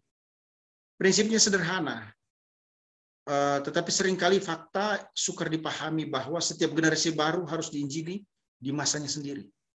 Ingat, gereja baru itu penting kenapa? Satu generasi itu kan 40 tahun. Biasanya di dalam gereja itu ada masalah karena generasi pertama dengan generasi kedua sudah tidak connect. Nah, untuk itu menghindari hal tersebut perlu gereja baru. Jadi yang generation itu perlu komunitas tersendiri. Yang cocok, maaf kata, bisa sih dipaksakan kalau mau. Tetapi gereja itu tidak akan exploded, pertumbuhannya tidak akan meledak, melejit. Kenapa? Karena ada gesekan antara komunitas lama dan komunitas baru. Itu yang pertama. Yang kedua, ada 6 alasan empiris untuk gereja-gereja baru. Kenapa? Karena gereja-gereja baru adalah kunci kebangunan rohani. Biasanya orang kalau mau mulai church planting itu dia pasti KKR. Begitu ya. Susah kalau enggak KKR. Ya, karena dengan KKR itu ada penginjilan, dengan KKR itu ada orang yang bisa dikenal, dengan KKR itu akan ada progres yang bisa di follow up. Kemudian gereja-gereja baru bertumbuh lebih baik dibandingkan dengan gereja-gereja lama. Kenapa? Karena gereja-gereja baru itu menciptakan potensi pertumbuhan yang tidak sama dan semestinya juga dimiliki oleh orang yang gereja-gereja yang tua. Artinya gini, gereja baru itu sudah memikirkan apa yang terbaik yang tidak ada di gereja yang lama. Nah, gereja-gereja baru itu maupun gereja-gereja itu keduanya bertumbuh betul sih. Namun pertumbuhan untuk gereja yang lebih baru itu memerlukan usaha yang lebih sedikit dibanding dengan yang lama. Kok bisa begitu? Iya, karena yang baru ini trouble-nya belum terlalu banyak, masalahnya belum banyak. Sama dengan mobil ya, mobil kalau udah tua, wah itu trouble-nya banyak. Lebih mudah mana? Lebih mudah beli yang baru. Tapi saya tidak berkata bahwa jemaat yang lama itu diusir dari gereja, kemudian isi dengan orang yang baru, tidak. Ini ingin menjelaskan alasan empiris tentang gereja baru itu. Yang ketiga, gereja baru itu menyediakan lebih banyak pilihan bagi orang-orang yang tidak bergereja. Kok bisa begitu? Ya, karena orang-orang yang tidak bergereja itu saat datang ke gereja memiliki tujuan yang sangat bervariasi. Sehingga mereka pun memiliki keanekaragaman pilihan. Nah, untungnya untuk memenangkan mereka itu tidak ada 2 gereja yang benar-benar sama. Dan gereja baru berbeda dengan gereja yang lain. Dalam satu denominasi sekalipun loh ya. Apalagi dia berbeda denominasi. Artinya apa? Lebih berpotensi. Jadi ketika ada gereja baru sebenarnya dipastikan pasti ada pengikutnya, tidak bisa tidak. Kenapa? Karena orang itu selalu pengen memulai sesuatu yang lebih baik. Kemudian gereja-gereja baru biasanya dibutuhkan. Kok bisa begitu? Iya, karena daerah itu tidak ada sebenarnya pernyataan di sini sudah cukup gereja. Itu kamuflase dan dosa besar itu. Mungkin Bapak Ibu tidak setuju, tapi saya mau sampaikan sebagai seorang yang melakukan church planting.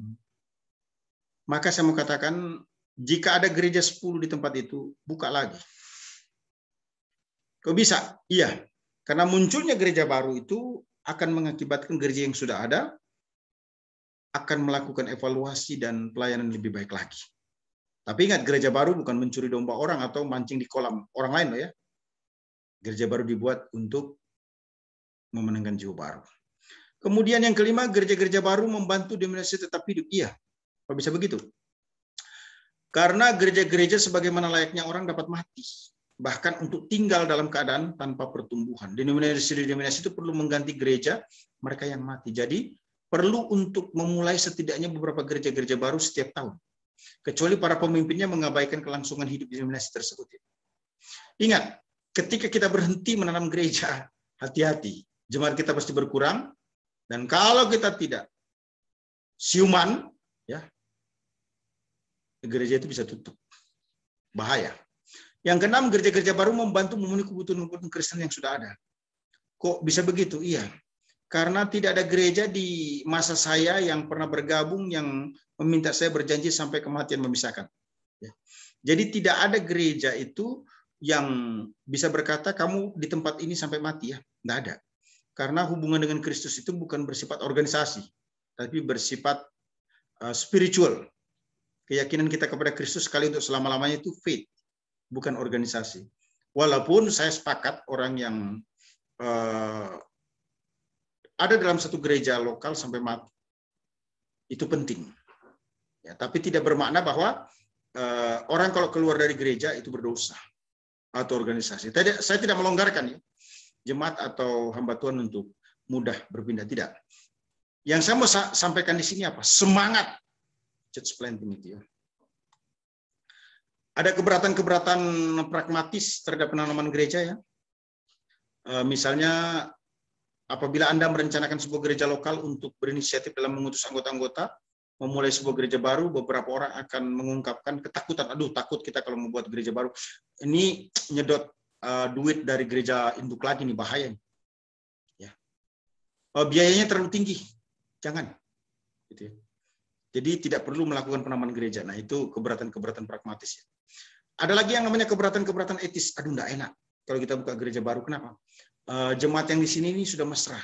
Sudah satu, sudah saling mengasihi dan sebagainya. Saya ada pada posisi lebih baik ada sedikit kekacauan di dalam gereja itu sebagai gelombang yang membuat gereja itu melakukan church planting daripada jemaat itu merasa nyaman, aman dan tenang tapi tidak melakukan church planting. Itu bicara tentang keberatan etis ya. Ya, baik, sedikit lagi serba-serbi penanaman gereja ya. Kenali diri Anda ya. Mengenal diri itu menolong memahami kekuatan dan kelemahan kita sendiri ya. Kemudian mengenali diri itu menolong untuk dapat merekrut tim kerja kita ya. Kemudian mengenali diri itu menolong kita untuk menentukan kelompok sasaran apa yang kita akan raih. Mengenal diri sendiri itu menolong untuk menentukan hal apa yang terlibat secara efektif dan produktif dalam usaha untuk mendirikan gereja baru ya. Nah, kemudian ciri-ciri pribadi seorang church planter, dia harus kelihatan ya. Seorang church planter itu ada seorang perintis yang harus memiliki, menghidupi dan sanggup membagi visi kepada setiap orang di setiap kesempatan yang ada. Seorang church planter itu adalah seorang antusias yang merintis dengan antusias. Seorang church planter itu adalah mampu memotivasi, menggerakkan orang lain untuk memiliki beban hati yang sama dengan dirinya.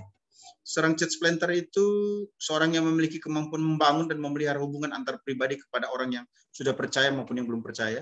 Seorang church planter itu seorang yang mampu membina rumah tangga dengan baik. Itu pentingnya. Kemudian seorang church planter itu adalah seorang yang belajar dan bisa hidup dengan masalah. Artinya bukan pencipta masalah, tetapi dia siap hidup dengan berbagai kesulitan. Kemudian kita lihat seorang perintis juga itu seorang gigih ya. Tidak ragukan dia punya doa. Ya, dia tidak bisa hidup tanpa doa. Kemudian seorang perintis itu seorang yang mampu memiliki beban compassion ya untuk penginjilan dan penanaman gereja baru ya. Seorang yang mampu bekerja dalam bentuk tim, itu jangan lupa itu ya. Kemudian penuh iman, penuh roh, terkenal baik di kalangan masyarakat Kristen maupun non-Kristen. Dia harus memenuhi prasyarat atau syarat-syarat sebagai church planter minimal apa lahir baru, born again di dalam Kristus ya. Ya, kemudian dia melakukan memilih anggota tim yang tepat. Kenapa? Karena tim yang tepat itu memperjelas dirinya, siapa dirinya sebenarnya. Kemudian memperjelas peran kerja masing-masing dalam tim. Itu sebabnya perlu ada tim dalam church planting ya. Kemudian menentukan rekan kerja yang diperlukan. Kemudian memilih orang yang memiliki beban hati yang sama, visi yang sama, dan panggilan yang sama.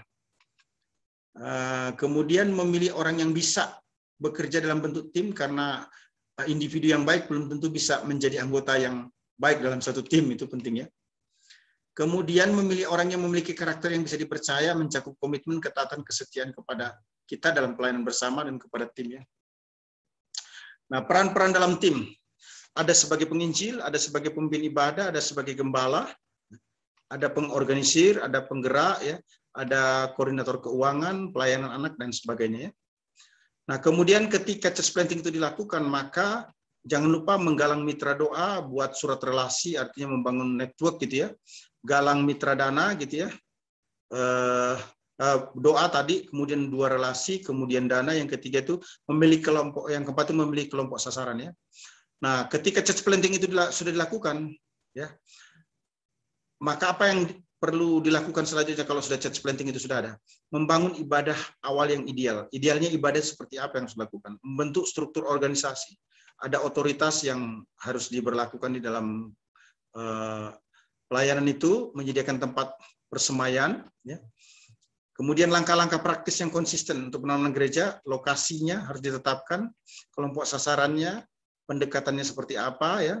Kemudian ada prinsip-prinsip untuk penanaman gereja, dekati orang yang bisa didekati, dekati orang yang siap didekati, ini penting ya. Dekati orang-orang yang sudah dekat. Bagaimana melakukan pendekatannya. Nah, ini sebagai kesimpulannya. Nah, saya kira nanti dibaca saja ini ya, di Zoom ataupun juga di WA, nanti saya akan kirim lewat WA ya. Ini semua sudah saya sampaikan sebagai eksekutif summary. Ini saya klik lagi ya. Ya. Baik, saya kira presentasi saya cukup ya. Ini ada video tapi waktu mungkin tidak memungkinkan.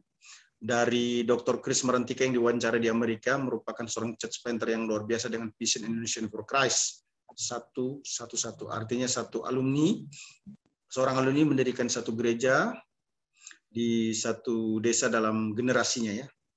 Ya, terima kasih. Selanjutnya saya serahkan kepada the best moderator kita, Pak Ketua, untuk ruang tanggung jawab ataupun ada yang mau menambahkan sesuatu terkait dengan church planting ini.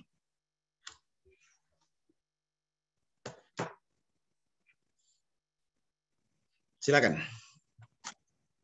Ya, baik. Terima kasih. Kita masuk pada session pertanyaan.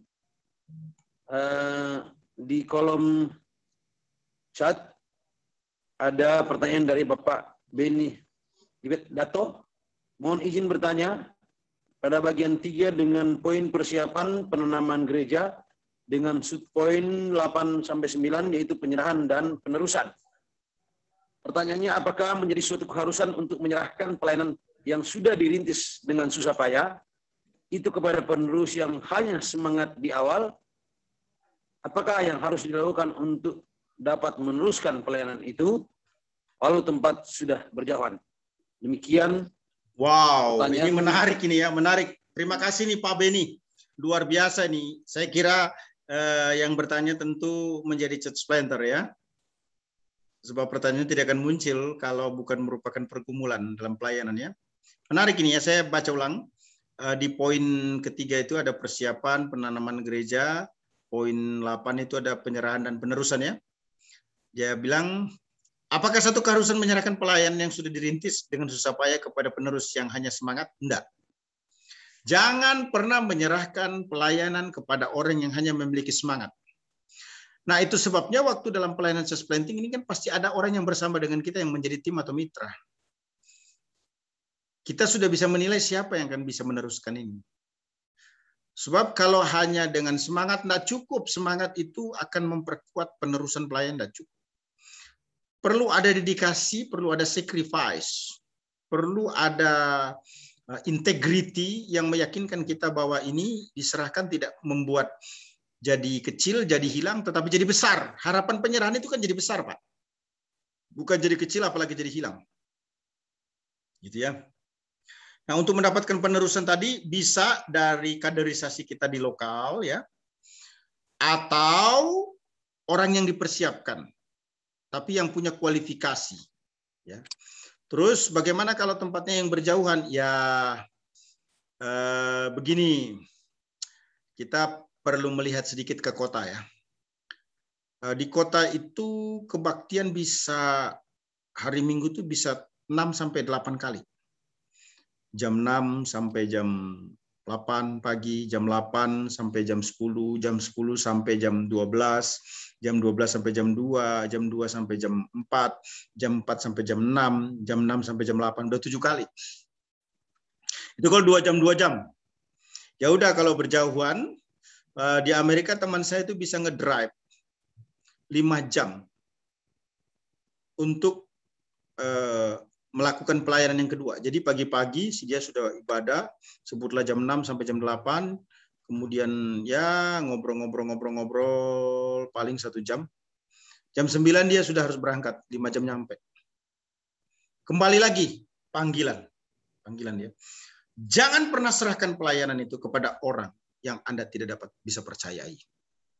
Yang Anda tidak yakin bahwa pelayanan itu bisa berjalan dengan baik. Lebih baik kita merangkap sampai pada waktu yang tepat untuk menyerahkan pelayanan itu. Tapi tidak berarti kita mau memegang semuanya ya. Jadi perlu ada kaderisasi untuk hal tersebut. Terima kasih, Pak Beni. Selanjutnya serahkan kepada the best host kita. Ya. Terima kasih Pak untuk jawabannya. Yang lain silakan. Silakan yang lain untuk bertanya. Masih ada waktu 30 menit.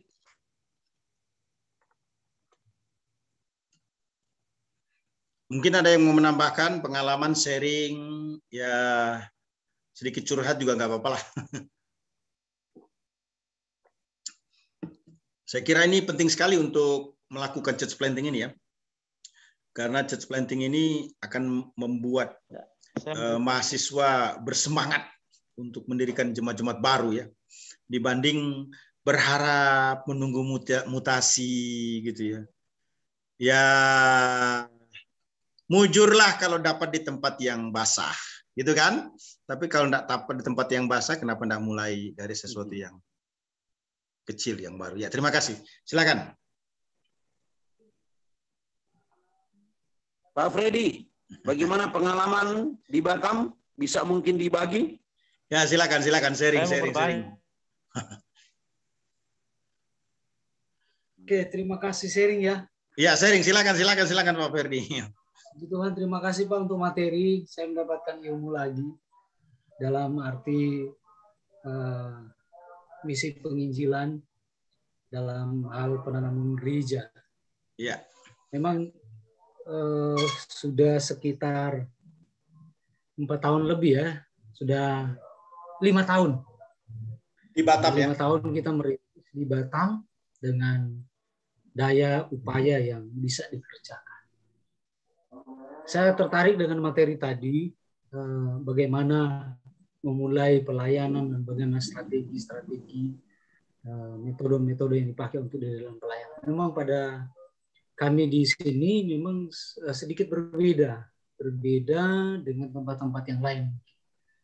Tetapi sangat menarik bahwa ketika saya terjun secara langsung dalam penginjilan, bahkan penanaman gereja, memang saya pikir sangat bagus, dan bagi teman-teman mahasiswa bahkan yang semester akhir, sehingga saya pernah bilang sama ketua sekolah, kalau boleh mahasiswa yang tamat jangan langsung ditempatkan di gereja yang besar. Artinya kalau boleh diutus saja dulu untuk mendamba pengalaman bahkan melihat pelayanan yang sesungguhnya.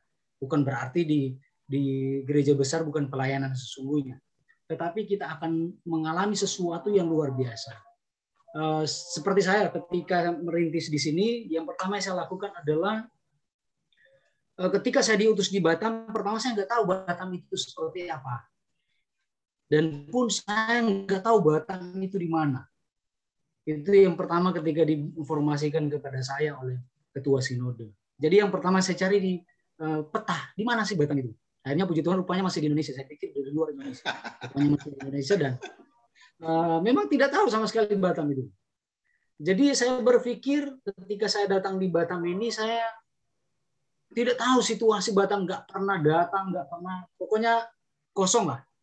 Akhirnya saya mencoba untuk memetakan Batam itu seperti apa lewat peta, memetakan, akhirnya dapat satu lokasi yang dimana dengan saya senang dengan 2 hal tadi. Yang pertama, di dalam perintisan atau Church Planter itu ada 2, yang pertama rohani, yang kedua teknis. Nah, saya pikir kalau rohani ya sudah jelas. Yang pertama memang harus dia diutus. Didoakan, diutus, dan betul-betul memang siap untuk melaksanakan. Ada doa dan iman. Bagi saya seperti itu. Yang kedua, teknis. Teknis itu kemampuan kita, bagi saya itu kemampuan untuk ketika kita berada di satu lokasi. Satu lokasi di mana kita diutus. Jadi yang saya lakukan pertama adalah pemetaan kota Batam itu. Pemetaan, kebetulan waktu saya pemetaan ini saya belajar dari dulu waktu SMA, pernah jadi Karang Taruna, menjadi ikut Pramuka Saka Bayangkara. Jadi polisi mengajarkan untuk pemetaan lokasi dalam lingkungan TKP. Jadi saya belajar dari situ, saya buat TKP dan pemetaan. Jadi saya punya sedikit landasan Alkitab untuk di dalam perintisan, yaitu saya nggak mau mendirikan satu pelayanan di atas dasar orang lain di dalam Roma. Saya nggak mau mendirikan satu landasan pelayanan di atas pendirian orang lain atau di atas orang lain. Jadi saya petakan itu lokasi di mana saya untuk mendapatkan lokasi yang tepat. Karena saya harus memperhitungkan, memang seperti Bapak bilang tadi, walaupun sudah ada 10 gereja, buka di situ. Tidak apa-apa. Yang penting, prinsip saya, jangan ambil jemaat orang. Haleluya. Artinya cari orang yang belum berjemaat. Saya terkesan dengan apa yang dituliskan oleh Rick Warren. Dia berkata, carilah orang-orang yang belum ada gereja. Jadi Rick Warren ketika dia merintis gerejanya, dia mencari orang-orang yang tidak bergereja. Akhirnya dari situ dia mulai membentuk satu gereja. Nah, ketika saya memulai pelayanan, ada teman kita, Rian, yang sudah tahu posisi letak pelayanan kita adalah, saya sering namakan hutan di tengah kota. Jadi di hutan itu, di tengah-tengah itu ada hutan, dan itu rata-rata orang-orang yang berkebun. Jadi saya mencoba masuk dan puji Tuhan sampai hari ini, dan di situ tidak ada gereja, tidak ada apa. Jadi ya mungkin Tuhan di situlah Tuhan memanggil saya untuk pelayanan. Jadi itu pun saya sudah petakan per kecamatan, per wilayah. Akhirnya dapatlah lokasi itu. Akhirnya itulah yang bisa saya kerjakan lewat materi ini. Saya mencoba untuk belajar lagi karena memang satu kekuatan atau satu tanggung jawab bagi saya untuk bagaimana mengembangkan gereja, khususnya gereja kami ya. Dan saat ini gereja di Batam kami masih bisa dikatakan baru saya. Dan punya kerinduan teman-teman yang punya kerinduan untuk seperti materi kita hari ini untuk mengembangkan. Banyak sekali pulau-pulau di sini yang butuh dilayani. Memang keterkendalaannya di sini karena bagi saya yang pertama seorang misioner itu yang penting siap aja untuk melayani, siap. Kalau nggak siap, jangan. Lebih baik mundur. Karena kalau tidak siap, bahaya. Karena apa yang dihadapi itu seperti materi tadi, banyak sekali yang harus dihadapi sampai menangis. Nah, oleh karena itu, jadi inilah yang bisa saya bagi sharing buat teman-teman. Saya pikir yang penting ketika kita ingin melakukan sesuatu itu, bagi saya yang pertama adalah kemauan. Betul-betul mau atau tidak. Karena ketika Tuhan Yesus berkata, siapa yang mau ikut aku? Yang Tuhan butuh di situ adalah kita siap atau tidak. Karena terkadang kita buat alasan. Oh, saya harus menguburkan orang tua. Saya harus begini. Tetapi yang Tuhan mau adalah kita siap atau tidak. Kendala masalah apa Tuhan, saya pikir Tuhan yang akan bereskan. Seperti yang Tuhan katakan kepada bangsa Israel, kamu duduk diam aja, aku yang berperang. Saya percaya bahwa ini sampai hari ini puji Tuhan sampai boleh bertahan. Oke, terima kasih Pak. Mungkin itu yang thank you Pak Pendeta kita dari Batam ya, yang sudah berikan testimoni. Ya. Silakan Pak moderator kita, Pak Ketua.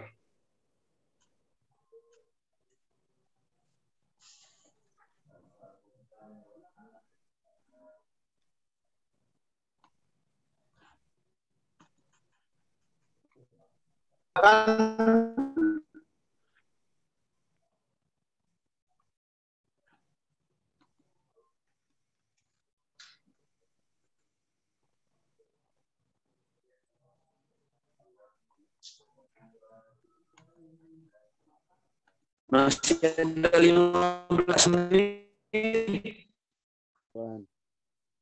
Nggak kedengaran.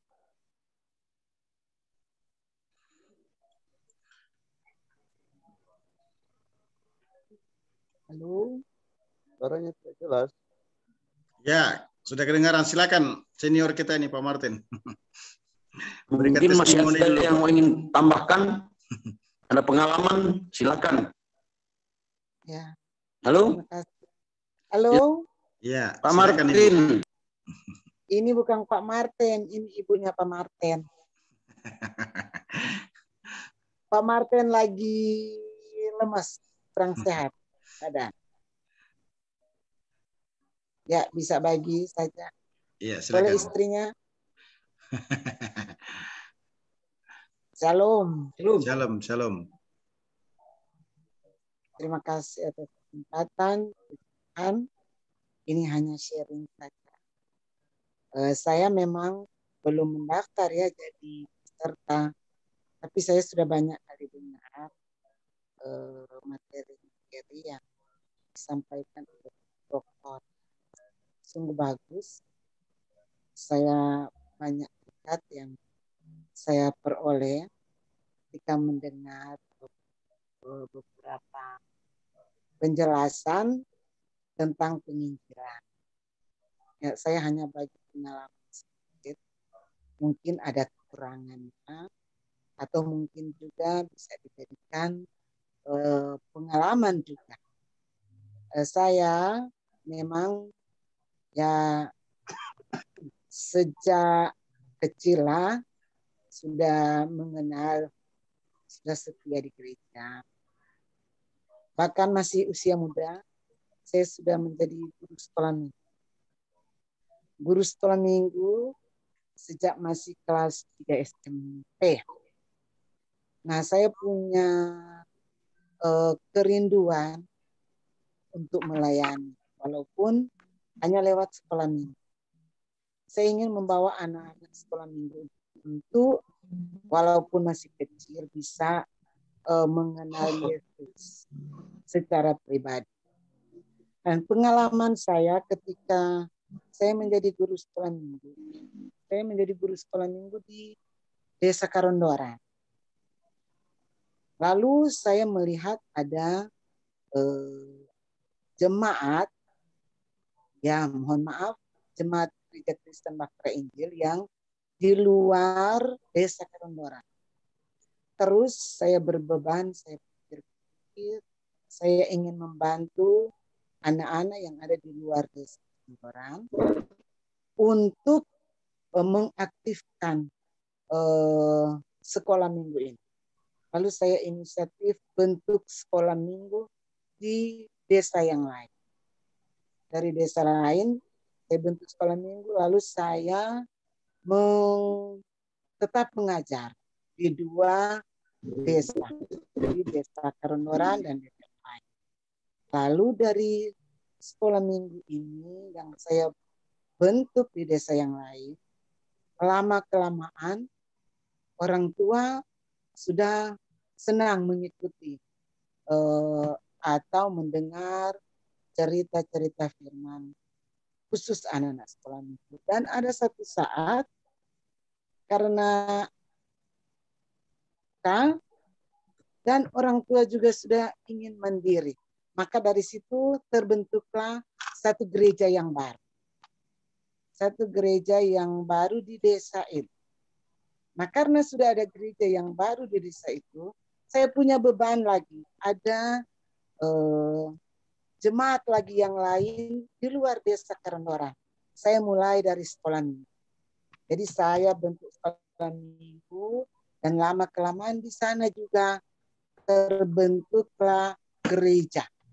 Mohon maaf, khusus Gereja Kristen Bahtera Injil. Jadi ada jemaat. Nah, selama itu saya punya kerinduan yang besar supaya di tempat itu ada jiwa-jiwa yang bertobat, ada jiwa-jiwa yang dimenangkan, walaupun gereja yang dibentuk itu adalah dari anggota jemaat gereja Kristen Bahtera Injil. Tetapi saya bersyukur mulai dari sekolah minggu ada 2 gereja yang boleh berdiri sendiri. Dan pengalaman ini memang sungguh menyenangkan. Tapi yang merupakan beban saya, sampai saat ini saya belum bisa membuka jemaat yang baru. Punya kerinduan besar, punya semangat yang besar, tapi bagaimana? Belum tercapai. Jadi kalau ini hanya sharing saja, sharing, walaupun mulai dari sekolah minggu tapi bisa menjadi jemaat, saya masih perlu ya masukan atau saran dari Dr. Hanas pembawa materi ini untuk memberi bekal kepada saya supaya cita-cita dan semangat saya capai untuk membuka jemaat. Terima kasih, Pak. Wow, terima kasih Halo. Ibu kita. Terima kasih luar biasa Pak Martin dan Nyonya ya. Ya, buka pelayanan dari sekolah minggu, kemudian jadi jemaat. Ya, panggilan itu yang menjadi kekuatan untuk mendirikan jemaat baru sih ya. Dan memang apa yang mau dicari dari jemaat yang baru ini? Harapannya sih dengan jemaat baru bisa berkembang lebih banyak, bisa menjangkau lagi ya. Nah itu yang bisa saya sampaikan. Jadi fire, api, semangat perlu tetap dikuatkan, diteguhkan, dan mencari kontak person tadi itu ya. Kalau sudah ada orang yang bisa, sebenarnya satu keluarga saja sudah cukup ya, untuk bisa memulai sesuatu yang baru. Dan jangan terlalu cepat berpikir untuk berkembang pesat. Karena yang namanya pelayanan gereja baru ya tentu dimulai semua dari sesuatu yang sederhana, kemudian jadi berkembang lebih besar. Ya, saya kira begitu ya. Thank you. Selanjutnya saya serahkan kepada the best host kita. Tambahan, Mbak ini, bahwa gereja kita di Batam ini dibangun dari anak sekolah minggu. Nah, itu lebih kuat lagi. Kita memulai kegiatan ibadah di 5 tahun yang lalu dengan 8 anak sekolah minggu. 8 anak sekolah minggu latar belakangnya berbeda. 3 orang Muslim, 3 orang berlatar belakang Muslim, 5 orang berlatar belakang Katolik. Nah, dari situ kita mulai dengan pelayanan anak, dengan tambahan waktu pagi melayani sekolah minggu, sorenya kita buka pendidikan gratis. Nah, itu yang diawali pelayanan kita sampai hari ini, dan puji Tuhan boleh berjalan dan sampai hari ini. Dan kebetulan ada Rian pernah menjadi guru mereka di sana ketika berada di pelayanan di sini. Dan artinya saya melihat bahwa pelayanan diawali dengan kegiatan anak-anak itu sangat luar biasa. Karena saya boleh menyaksikan bahwa saya adalah tipe orang yang tidak tahu memimpin anak sekolah minggu. Saya teringat waktu saya sekolah dulu, sampai Ibu Seni Sambul ada di sini, saya bilang saya bisa ngajar sekolah minggu. Kenapa? Wajah saya sangat serem. Gak ada ketawanya, nyanyinya fals. Jadi nggak mungkin saya nonton sekolah minggu. Waktu itu dosen kami, Bu Seni, berkata ya berdoa. Bagaimana caranya? Nah, puji Tuhan, itu tantangan yang Tuhan kasih saya di Batam. Pertama melayani 8 anak, dengan mencoba untuk memimpin dengan suara yang fals, dengan mimik wajah yang menyeramkan. Tapi puji Tuhan, dari situ saya meyakini bahwa Tuhan beri yang terbaik. Sehingga anak-anak kami sampai hari ini, dan kami boleh menikmati pelayanan sampai hari ini puji Tuhan sudah ada sekian kakak. Ada kurang lebih 7 kakak. Dan artinya dalam perjalanan ini kami lewati dengan tentunya tidak lepas dari doa-doa teman-teman. Jadi saya pikir untuk ini kalau untuk memulai dari anak sekolah minggu ya, saya pasti yakin pasti jadi. Karena sudah ada pengalaman 2 kali kan. Ya, itu di Amongena.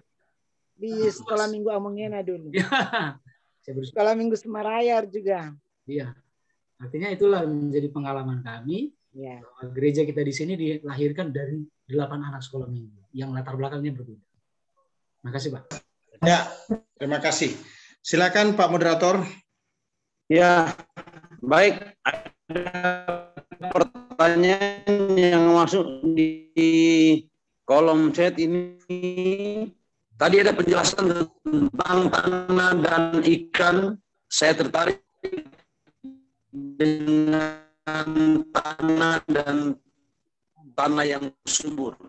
Ada tanah yang tandus dan tertarik dengan tanah yang tandus sesuai dengan pandangan manusia. Bagaimana kalau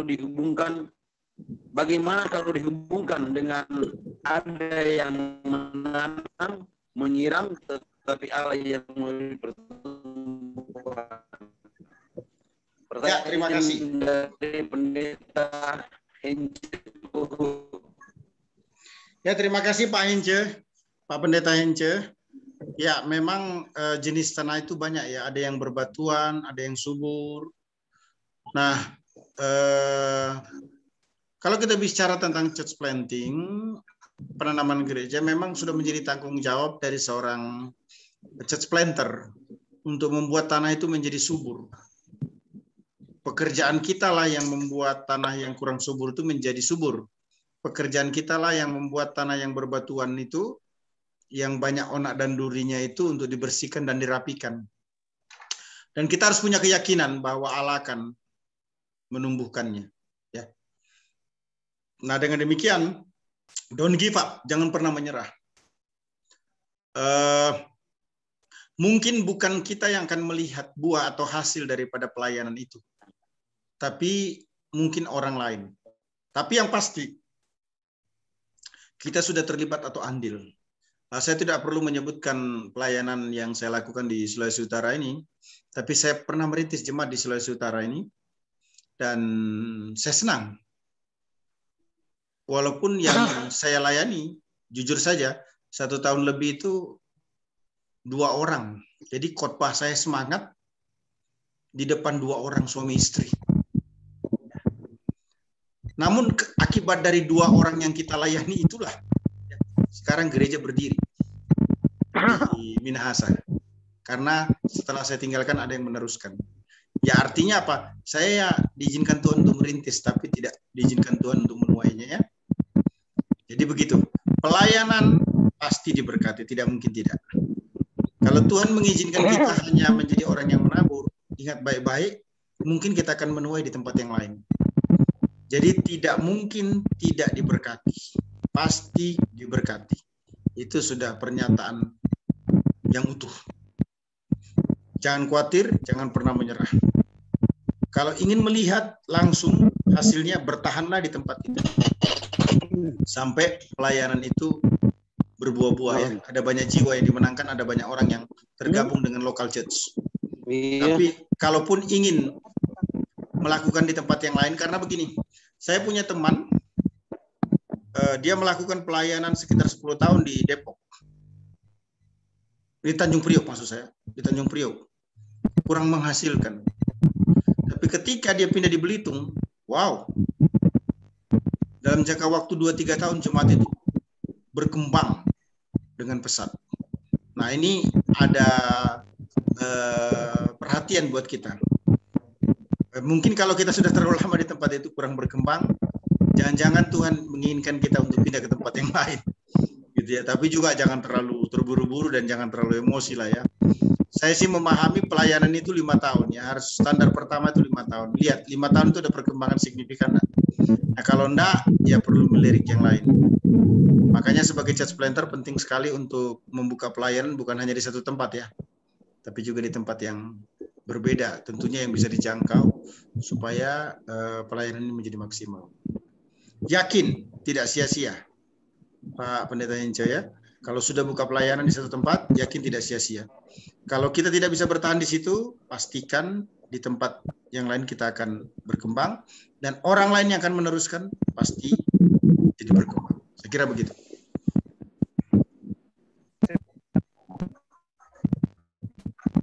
Masih boleh Pak pertanyaan?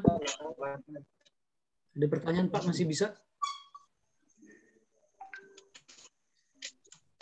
Silakan. The last question. Oke Pak, terima kasih. Gini, tadi kita dalam materi ada singgungan sedikit tentang walaupun sudah banyak gereja di situ, kita tidak apa-apa untuk membangun pelayanan di situ. Sebenarnya. Nah, yang menjadi pertanyaan saya, bagaimana metode kita untuk membangun gereja pelayanan di satu lokasi dengan situasi dan kondisi di situ sudah rata-rata sudah gereja dan orang-orang itu sudah punya gereja, dengan kita mempertahankan jangan sampai kita domba. Nah, bagaimana kita atau metode kita untuk melayani pelayanan di daerah seperti itu? Ya baik, ini ilustrasi ya. Sebelum saya melihat, saya punya pemandangan berbeda setelah saya melihat. Di tempat saya buka pelayanan itu, di Harapan Indah itu terkenal dengan onderdil mobil. Ya, namanya juga tempatnya onderdil gitu ya. Nah, pemikiran kita dengan banyaknya onderdil, kira-kira siapa yang beli? Tapi justru karena terlalu banyak onderdil di situ, maka orang itu selalu berpikir kalau mau cari onderdil ya juga datang aja ke Harapan Indah, Bekasi, di situ tempatnya. Orang-orang justru datang ke situ karena apa? Tahu itu terkenal banyak sekali orang jualan di situ. Nah, sama juga dengan gereja ini. Jangan pernah berpikir bahwa karena banyak gereja di situ sehingga kita tidak perlu membuka. Kalau Tuhan pimpin dan ada opportunity-nya, buka saja. Kenapa? Karena orang itu akan memilih nantinya. Ingat, kita tidak pernah mengambil jemaat orang, tetapi jemaat orang yang mau dan rela setelah kita beritahu untuk kembali ke gerejanya dan merasa nyaman, kita berhak untuk menggembalakan orang tersebut. Tentu dengan harapan dia akan bisa menjadi lebih rohani, lebih baik. Jangan-jangan dengan pindahnya dia masuk ke gereja kita, dia akan menjadi lebih efektif. Oh, itu tidak masalah. Selalu saya mau mengatakan dengan penuh kelegaan bahwa setiap gembala pendeta tidak pernah memiliki jemaat. Yang memiliki jemaat itu Tuhan Yesus. Kalau saya ilustrasikan pelayanan penggembalaan ini PT, namanya PT Amanat Agung. Pengusaha pemilik dari PT Amanat Agung ini cuma satu, Yesus Kristus. Kalau begitu kita ini siapa? Karyawannya semua. Nah, dengan demikian, kita akan melakukan pelayanan di tempat itu. Mungkin akan ada orang yang akan datang untuk bersama-sama dengan kita sembari kita mencari jiwa-jiwa yang baru. Intinya church planting kan penanaman gereja untuk memenangkan jiwa baru. Tetapi kan tidak semudah yang kita bayangkan. Ya, mungkin di Sulawesi Utara akan lebih mudah karena ini basisnya Kristen. Tapi di tempat-tempat yang lain, wah itu berat sekali. Tidak semudah yang kita harapkan atau pikirkan. Jadi tetap dan teruslah melakukan pelayanan church planting itu. Jangan pernah khawatir kalau Tuhan memimpin dan opportunity-nya ada. Di antara yang raksasa itu, Anda yang kerdil itu, bertahanlah. Maka kemungkinan itu selalu ada untuk penambahan jiwa. Kemungkinan itu selalu ada untuk penambahan jiwa. Sama dengan di satu perusahaan company ya. Orang masuk di satu perusahaan A, sulit sekali. Tapi jangan lupa, ada masa perusahaan itu membuka kesempatan selebar-lebarnya, tidak seketat seperti sebelumnya. Nah, waktu itu adalah waktu yang dibutuhkan dan kita perlu waktu itu. Ada masa orang nyaman, senang di gereja yang stabil, yang wow, yang semua fasilitasnya ada ya. Tapi ada masa di mana orang itu pengen mencari gereja yang kecil, yang baru, satu komunitas yang tidak banyak orangnya. Dan Tuhan tahu persis, itu adalah kita. Jadi dengan excellency pelayanan, disertai doa dan sebagainya, saya sudah melihat bahwa gembala yang hebat, sorry saya katakan itu the point ya, gembala yang hebat, gembala yang luar biasa, gembala yang dahsyat adalah gembala yang berani memberikan hidupnya di atas 10 tahun untuk satu tempat. Jika itu dia mulai dengan gitu ya. Sebab semakin lama seorang gembala akan semakin lebih baik di satu gereja lokal. Jika itu church planting ya, jika itu church planting. Bukan mutasi loh. Terima kasih.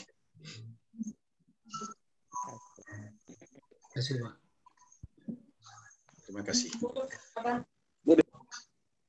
Ya, baik, penghujung sesi ini. Terima kasih atas kebersamaannya, untuk saling mengingatkan kepada anggota grup untuk on time di dalam setiap kegiatan, dan bagi yang tidak sempat bisa menyaksikan lewat rekaman yang ada, yang akan di-share.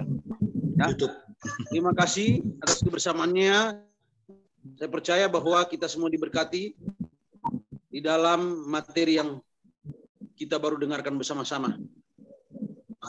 Minta Pendeta Aide Poluan untuk menuntut kita di dalam doa. Tolong doakan Pak Martin yang sakit supaya sembuh, sehingga pada waktu-waktu yang akan datang dia boleh kembali beraktivitas, lebih khusus dalam menangani renovasi kampus Sekolah Tinggi Teologi Baktar Josias. Silakan. Aida, ada suruh berdoa.